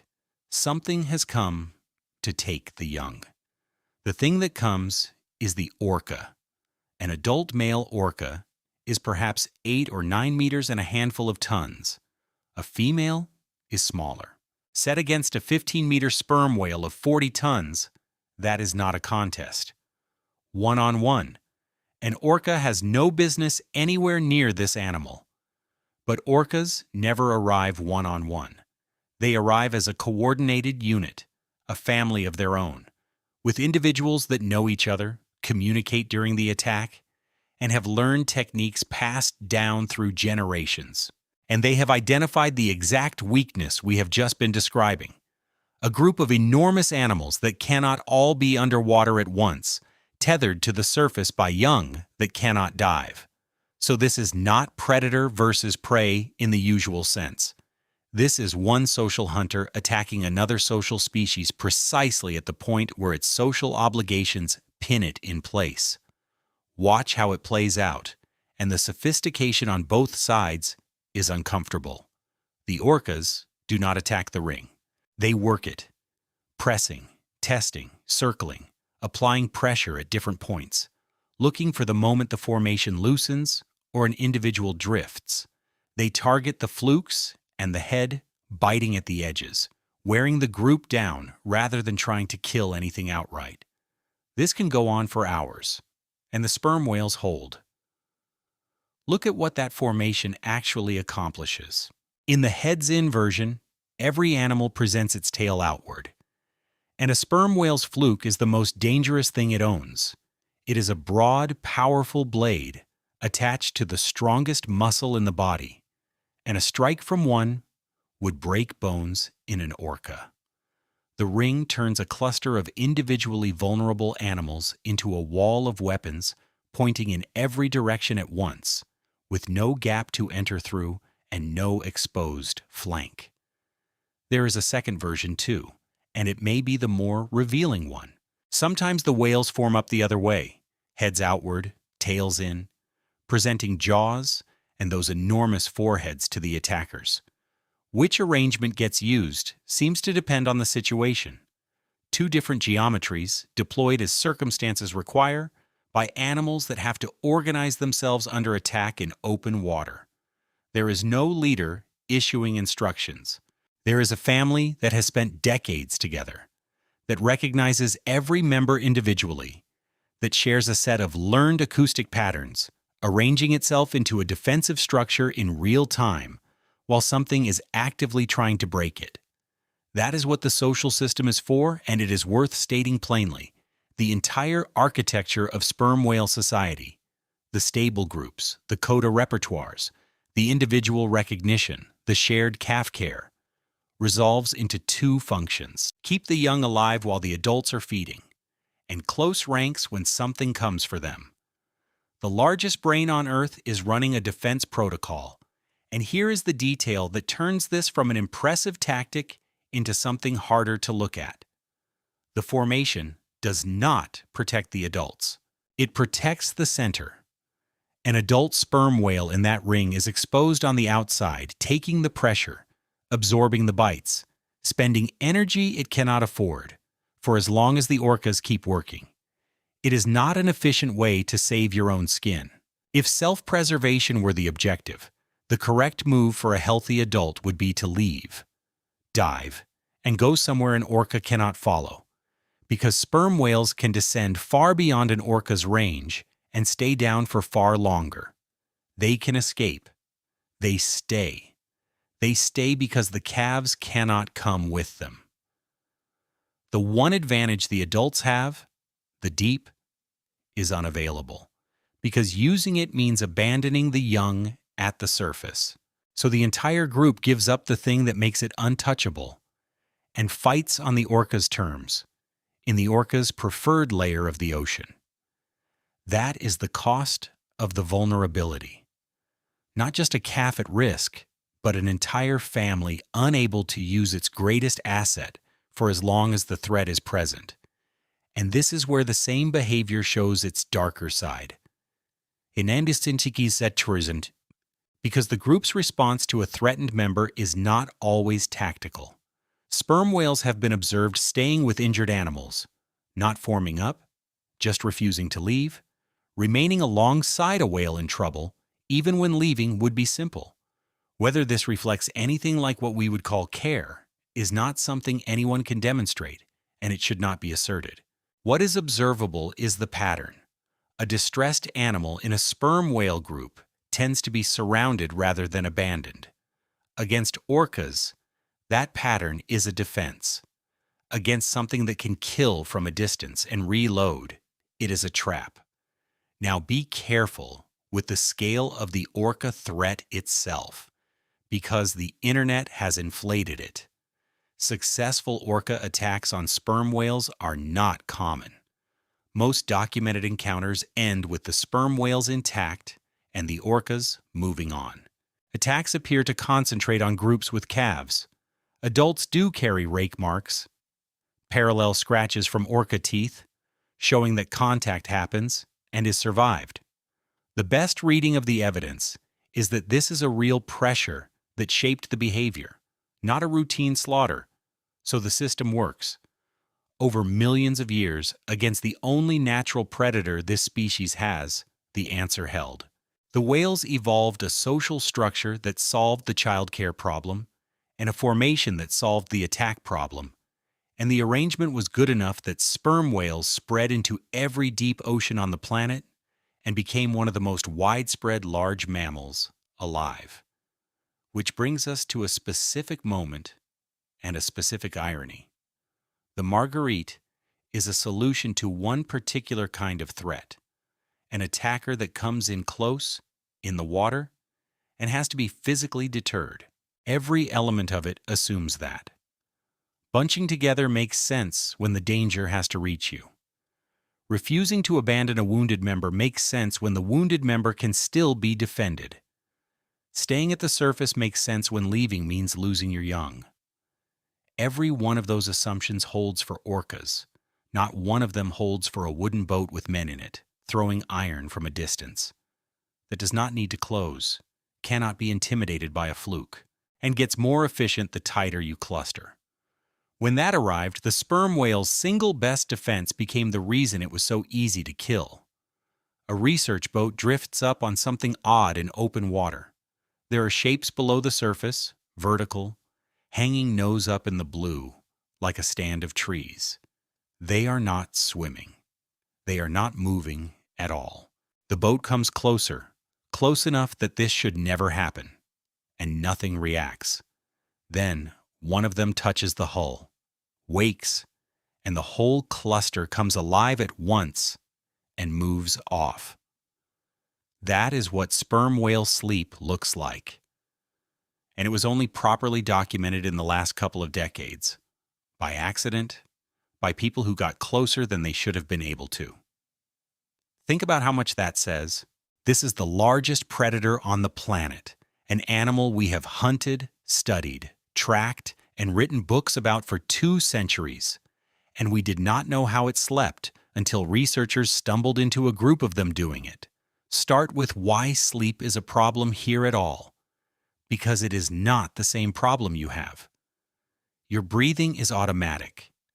You stop thinking about it, and it continues, which is the only reason unconsciousness is survivable. A whale does not get that.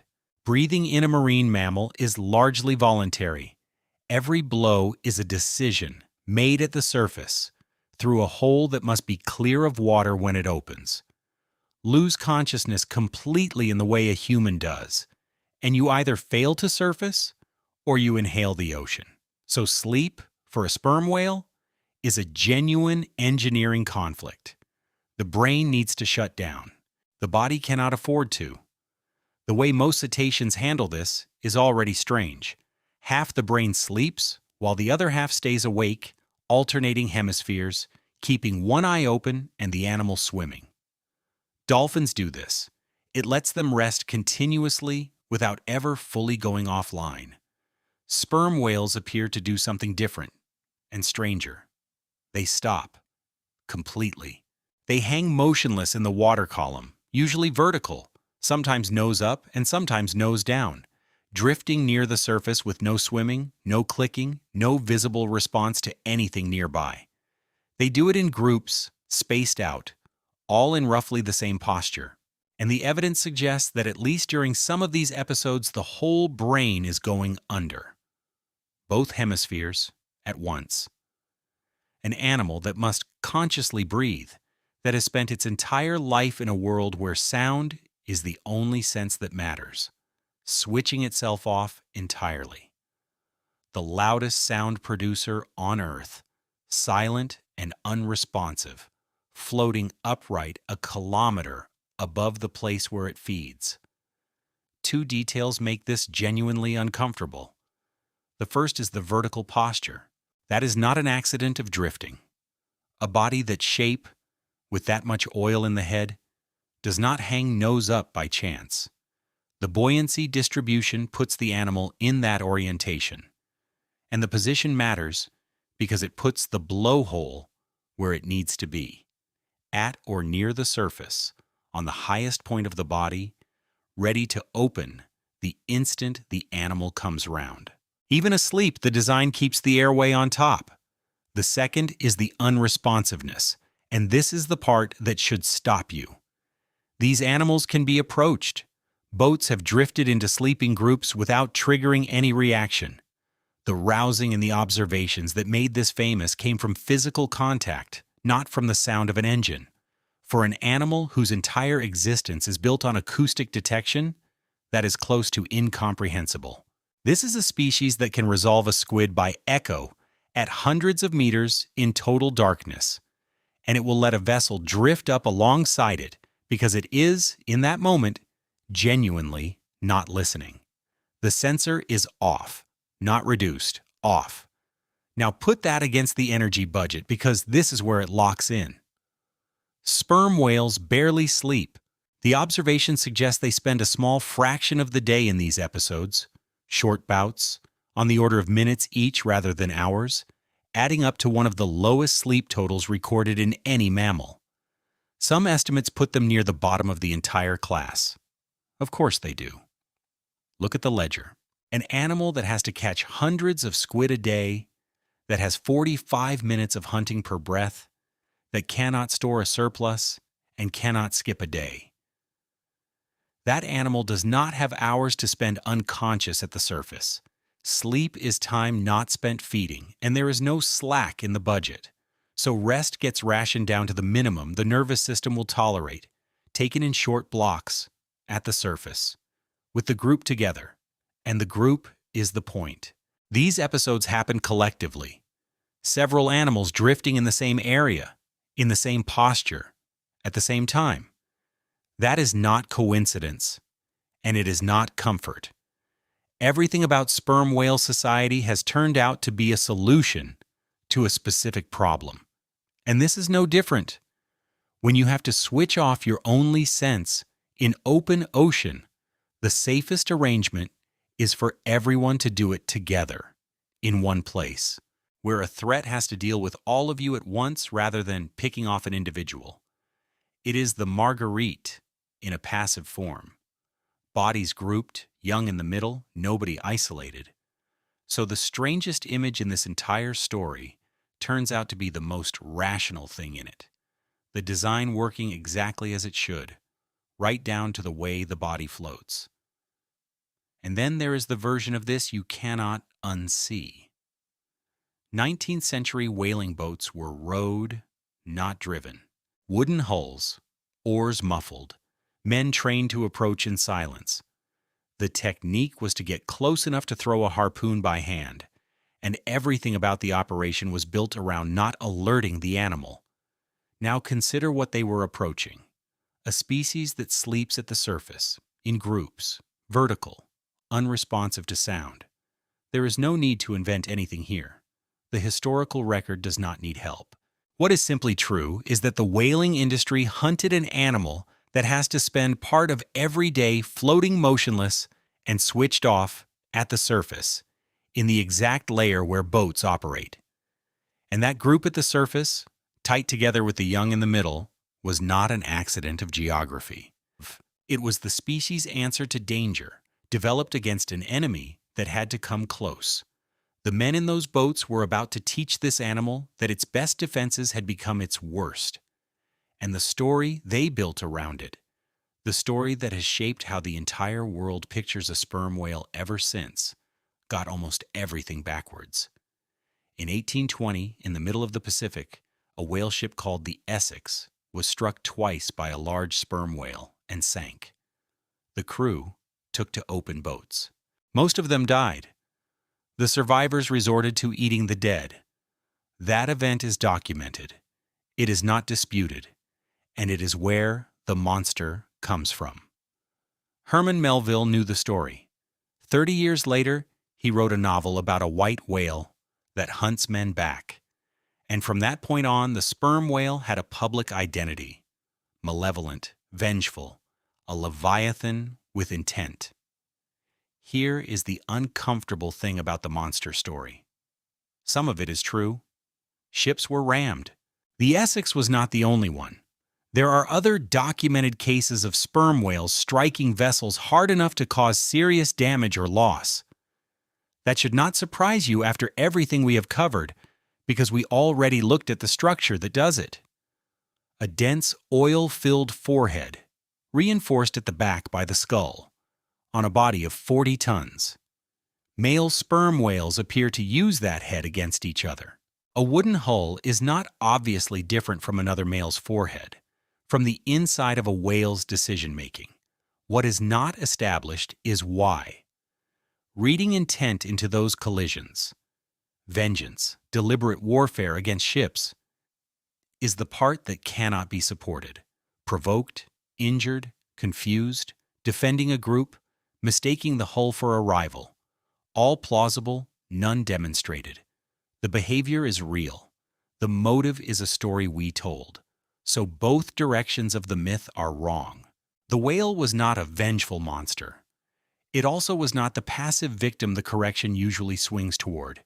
It was a very large animal with a structure that can destroy a boat, occasionally destroying a boat. Now the part that matters more and that almost nobody knows. The reason those ships were there, go back to the oil in the head. Spermaceti was not just whale fat. It burned with a clean, bright, nearly smokeless flame. The best artificial light available in the world at the time. Candles made from it were the standard against which other light was measured. And it did something else. It stayed slick and stable as a lubricant in fine machinery, at high speeds and extreme temperatures. in applications where other oils broke down. Read that again in the context of the century it was happening in. The Industrial Revolution needed lubricant. Cities needed light. Both of those came, for a stretch of decades, out of the heads of these animals. So the whaling fleets went to sea, across every ocean on the planet, for the contents of a structure whose function nobody understood. We were burning a sonar array to light our streets. And the hunt worked, because everything the sperm whale had evolved was aimed at the wrong threat. Take the defenses one at a time and watch them fail.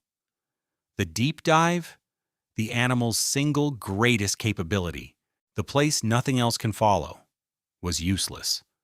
A whale must return to the surface to breathe, and the surface is where the boats were.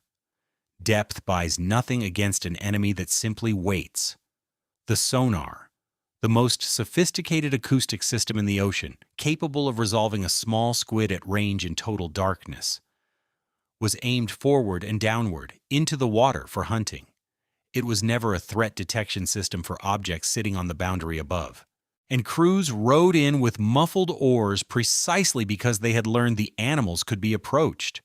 The sleep, vertical, unresponsive, at the surface, in groups. And then the defenses that were not merely useless, but actively fatal. The marguerite, that perfect ring, tails out, calves protected in the center, evolved over millions of years against orcas that had to come close and could be struck. Against boats, it was a delivery system. A cluster of whales bunched tightly at the surface, holding position rather than scattering, was the easiest possible target. Men could work the outside of the ring and take animal after animal without the group breaking. And worse than the formation, the refusal to leave. Whalers learned that if you wounded a sperm whale and did not kill it, the rest of the group would stay with it. So the technique became deliberate. Injure one, and the others come. Whole units were taken this way, one animal at a time, because the group would not abandon a member in distress. The behavior that had kept these families alive through every orca attack in their evolutionary history became the mechanism by which they were destroyed. That is the shape of the whole thing, and it is worth stating cleanly. The sperm whale did not lose because it was weak or slow or stupid. It lost because every defense it possessed was calibrated for a threat that had to get close and could be hurt. It had no answer for a threat that could stand off, throw iron, and reload, and no time to develop one, because evolution works on a timescale of millennia, and the industry worked on a timescale of decades. The numbers are grim, and the honest ones are wide. Estimates of how many sperm whales were killed across the whaling era run into the hundreds of thousands with the 20th century factory ship phase, mechanized, fast, and vastly more efficient than anything the Nantucket boats managed, accounting for the larger share. Precise totals are reconstructed from logbooks and catch records that are incomplete and, in some cases, known to have been falsified. What is not in dispute is that the population was reduced enormously and that we do not have a confident figure for how many there were before we started. And there is a specific consequence that outlives the killing. Whalers, and later the factory fleets, took the biggest animals. That means the large old males, the ones that ranged into cold water, that carried the most extreme size, that had accumulated decades of experience. The population that recovered is not simply a smaller version of what existed before. Think about what gets built over decades in animals that live for decades. The composition of a group, the presence of old individuals. Whatever knowledge is carried in a species that appears to learn its patterns from those around it. None of that regrows just because the killing stops. Commercial sperm whaling was largely halted by the mid-1980s. The species survived. It is still found in every deep ocean on the planet. That is a genuinely better outcome than the one facing several other whales. But here is what makes the whole episode more than a historical crime. Removing hundreds of thousands of 40-ton animals from the ocean was not just a loss of whales. Every one of those animals had been doing something to the ocean itself, every single day, as a side effect of the way it lived. Something nobody was measuring at the time, because nobody had any idea it was happening. The sperm whale is not just a predator sitting on top of a food chain. It is a moving part in the machinery of the ocean, and it turns out to be running in the opposite direction to what you would expect. It does not just take. It feeds the thing at the very bottom. Start with a fact so ordinary that nobody thinks about it, and then watch what it does. Sperm whales feed at depth. They defecate at the surface. That is it. That is the whole mechanism. And it may be one of the more consequential things any animal does to the ocean. To see why, you have to understand what is wrong with the open ocean. Because from a distance it looks like the most productive place on Earth, and it is mostly a desert. Everything in the sea ultimately depends on phytoplankton, microscopic drifting organisms in the sunlit surface layer that photosynthesize. Exactly like plants. They need two things, light and nutrients. Light is only in the top 100 meters or so. Nutrients like iron, nitrogen, and phosphorus come from dead things, and dead things sink. That is the problem. Gravity runs one way. Every organism that dies in the surface layer, every scrap of waste, every fragment of tissue, falls. It falls out of the light and into the dark and takes its nutrients with it, where they accumulate on the bottom or dissolve into deep water that does not come back up for centuries. The ocean is constantly draining its own fertility downward, which is why huge stretches of open water are so empty. Not because there is no light, but because everything the plankton needs has already fallen out of reach. Iron in particular is scarce enough in some regions that it alone caps how much life the surface can support. Now put a sperm whale into that system. It descends a kilometer, hunts in a layer where nutrients have been accumulating, and eats several hundred kilograms of squid, biomass, loaded with exactly the elements the surface is starving for. Then it swims back up because it has to breathe, and while it is up there recovering, it releases waste.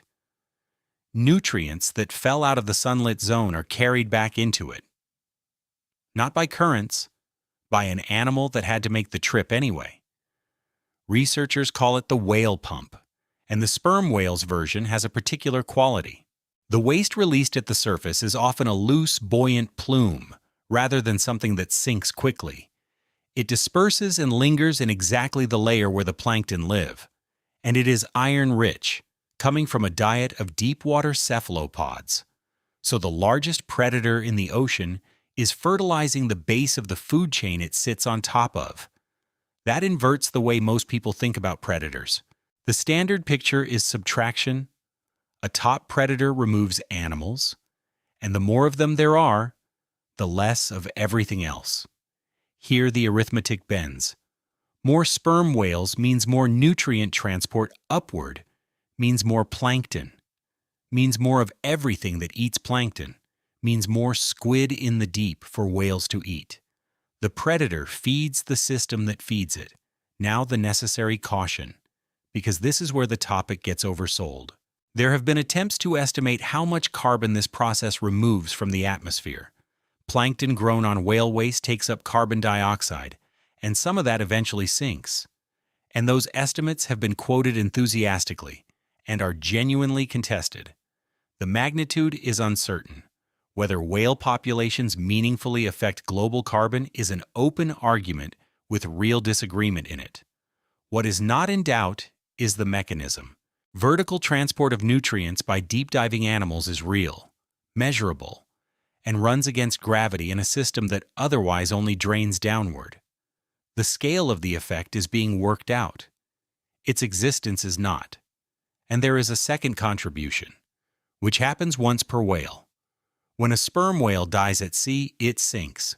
40 tons of body arriving on a seafloor where food falls as a slow drizzle of particles, and almost nothing large ever lands.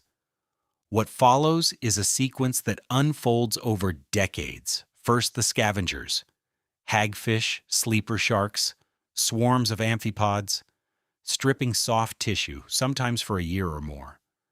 Then a second stage, as the enriched sediment around the carcass fills with worms and mollusks and crustaceans working through what the scavengers left. Then the strange part, bone.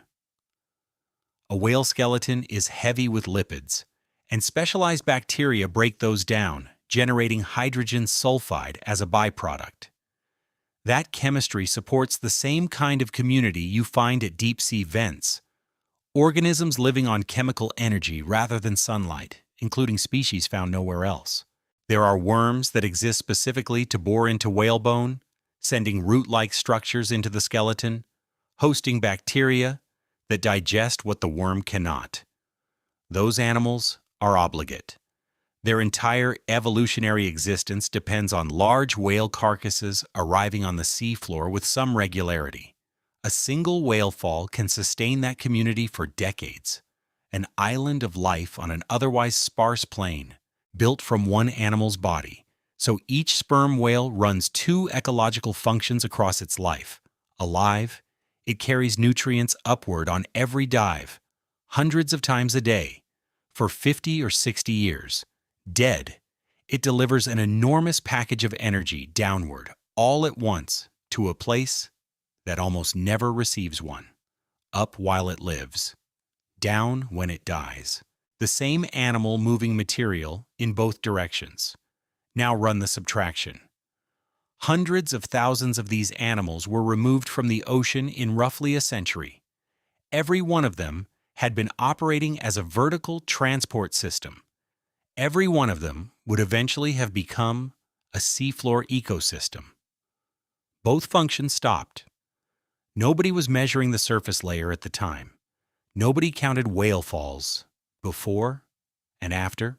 So the honest statement is that we removed a large fraction of a mechanism we did not know existed, from a system we still do not fully understand, and we cannot say with confidence what the ocean looked like before we did it. Some researchers argue the pre-whaling ocean was measurably more productive. Quantifying that is difficult, and the debate is live. That uncertainty is itself the point. We took the animal apart for the oil in its head, without knowing the head was an instrument, without knowing the brain was doing something we still cannot explain, and without knowing the animal was fertilizing the ocean on every trip to the surface, which changes what the word apex actually means here.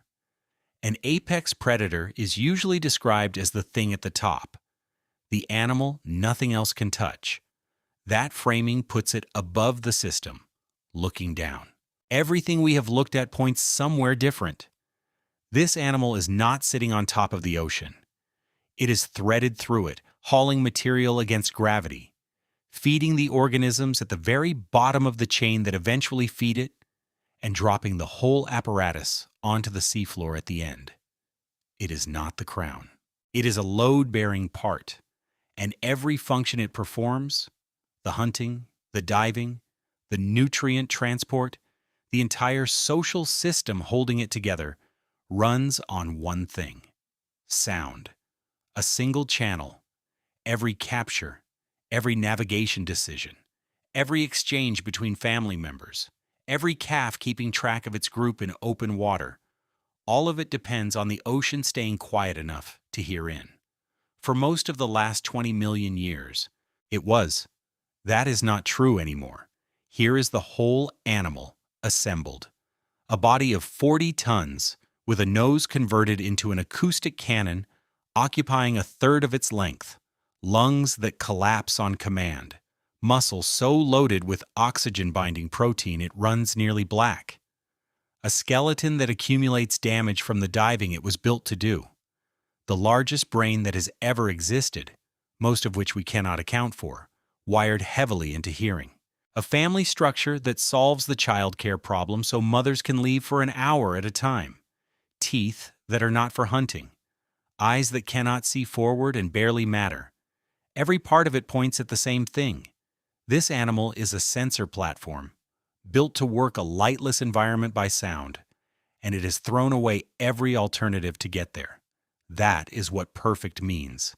Not invincible, not superior. Fitted. The way a key is fitted, cut down until it matches one lock exactly and opens, nothing else. And a key that precise has a specific vulnerability. Change the lock even slightly, and it becomes a piece of metal. The ocean was, for most of the time this animal has existed, an extraordinarily good place to transmit sound. Quiet, dense, and consistent. Long-range acoustics work better there than anywhere else on the planet. That is the condition the sperm whale evolved into. Everything it has was built assuming that condition would hold. It has not held. In roughly a century and a half, we filled the ocean with engines. Commercial shipping alone puts tens of thousands of large vessels into the water at any moment, each one radiating low-frequency noise from propellers and machinery. And low frequencies travel farthest, which means the noise does not stay near the ship. It accumulates across whole ocean basins. On top of that, seismic surveys firing airgun blasts into the seafloor for oil and gas, repeating for weeks, construction, sonar. Ambient noise in parts of the ocean has risen substantially over the industrial era. The exact figures vary by region and frequency band and are argued over. And I am not going to hand you a clean number because a clean number would be dishonest. The direction is not in question. What that does, physically, is shrink the distance over which any acoustic signal remains usable. Raise the background, and a call that carried for kilometers now carries for a fraction of that. Researchers describe this as a loss of acoustic habitat, and the phrase is exactly right. For an animal that lives by sound, the space it can perceive is the space it inhabits. Fill the water with noise, and that space contracts without anything visible happening at all. Be careful here, because this is where the topic gets overstated. Direct, measured evidence that ocean noise is reducing sperm whale populations does not exist in the form people want it to. What exists is a set of observations. Sperm whales have been documented reducing or stopping their clicking in response to loud human sound, and pausing the clicks means pausing the hunt. There is documented behavioral disruption across many cetaceans. There is a well-established mechanism by which masking degrades detection range.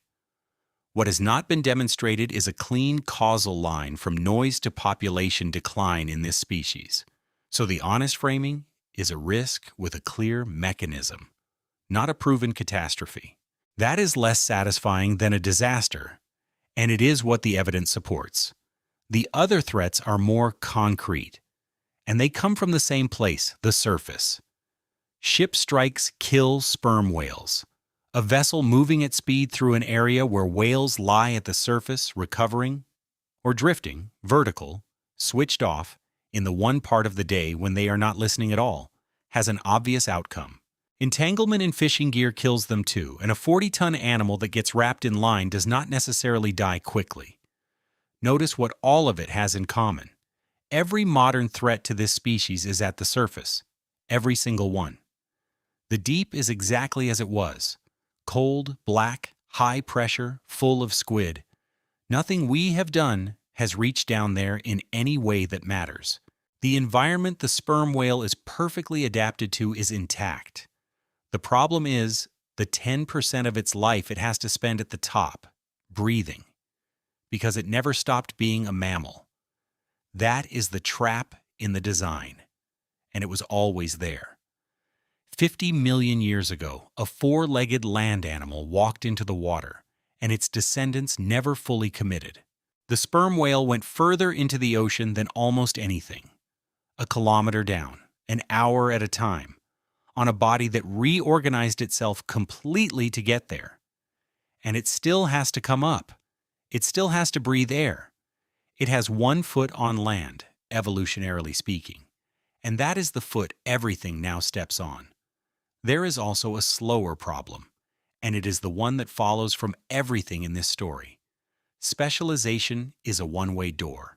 An animal that has committed this hard to a single strategy has no fallback. A sperm whale cannot switch to fish. It cannot feed shallower. It cannot hunt by sight or reduce its size or stop diving. Every one of those options was traded away, permanently, in exchange for being the only animal that can do what it does.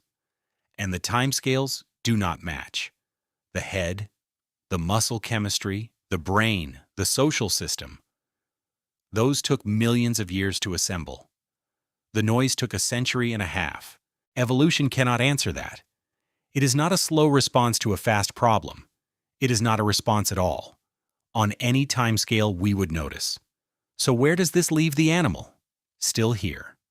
That is worth saying plainly, because it is not guaranteed, and it is not nothing. Sperm whales survived the whaling era and remain in every deep ocean on the planet. The population is not what it was and probably will not be for a long time. An animal that lives 60 years and produces a calf every few years does not bounce back quickly. But they are out there right now, running the same operation they have run for millions of years. In water we cannot follow them into. And that is the last thing to sit with. Almost everything in this story was reconstructed indirectly. The head was understood from corpses on whaling decks. The diet, from beaks and stomachs. The age structure, from teeth pulled out of dead animals. The brain, from tissue in jars. The hunt, from sound alone. Because we still have not properly filmed one. The most important animal in this story is the one we have essentially never watched do its job. Every day, right now, a sperm whale is tipping forward, lifting its flukes clear of the water and dropping into the dark. It is clicking into a volume of water the size of a mountain range. It is building a picture of a world we cannot see out of echoes we cannot interpret, with an organ we cannot fully explain, and catching animals we mostly know from their beaks. Then it comes back up, breathes, finds its family, and goes down again. We hunted this animal for 2 centuries. We burned the contents of its skull to light our streets. We named it after a substance we completely misidentified, and we are still using that name. And the strangest part is not that the sperm whale is perfect. It is that we took most of them apart before we had any idea what we were looking at. And the ones still down there are running an operation we have never seen, in a place we have barely visited, using a sense we do not have.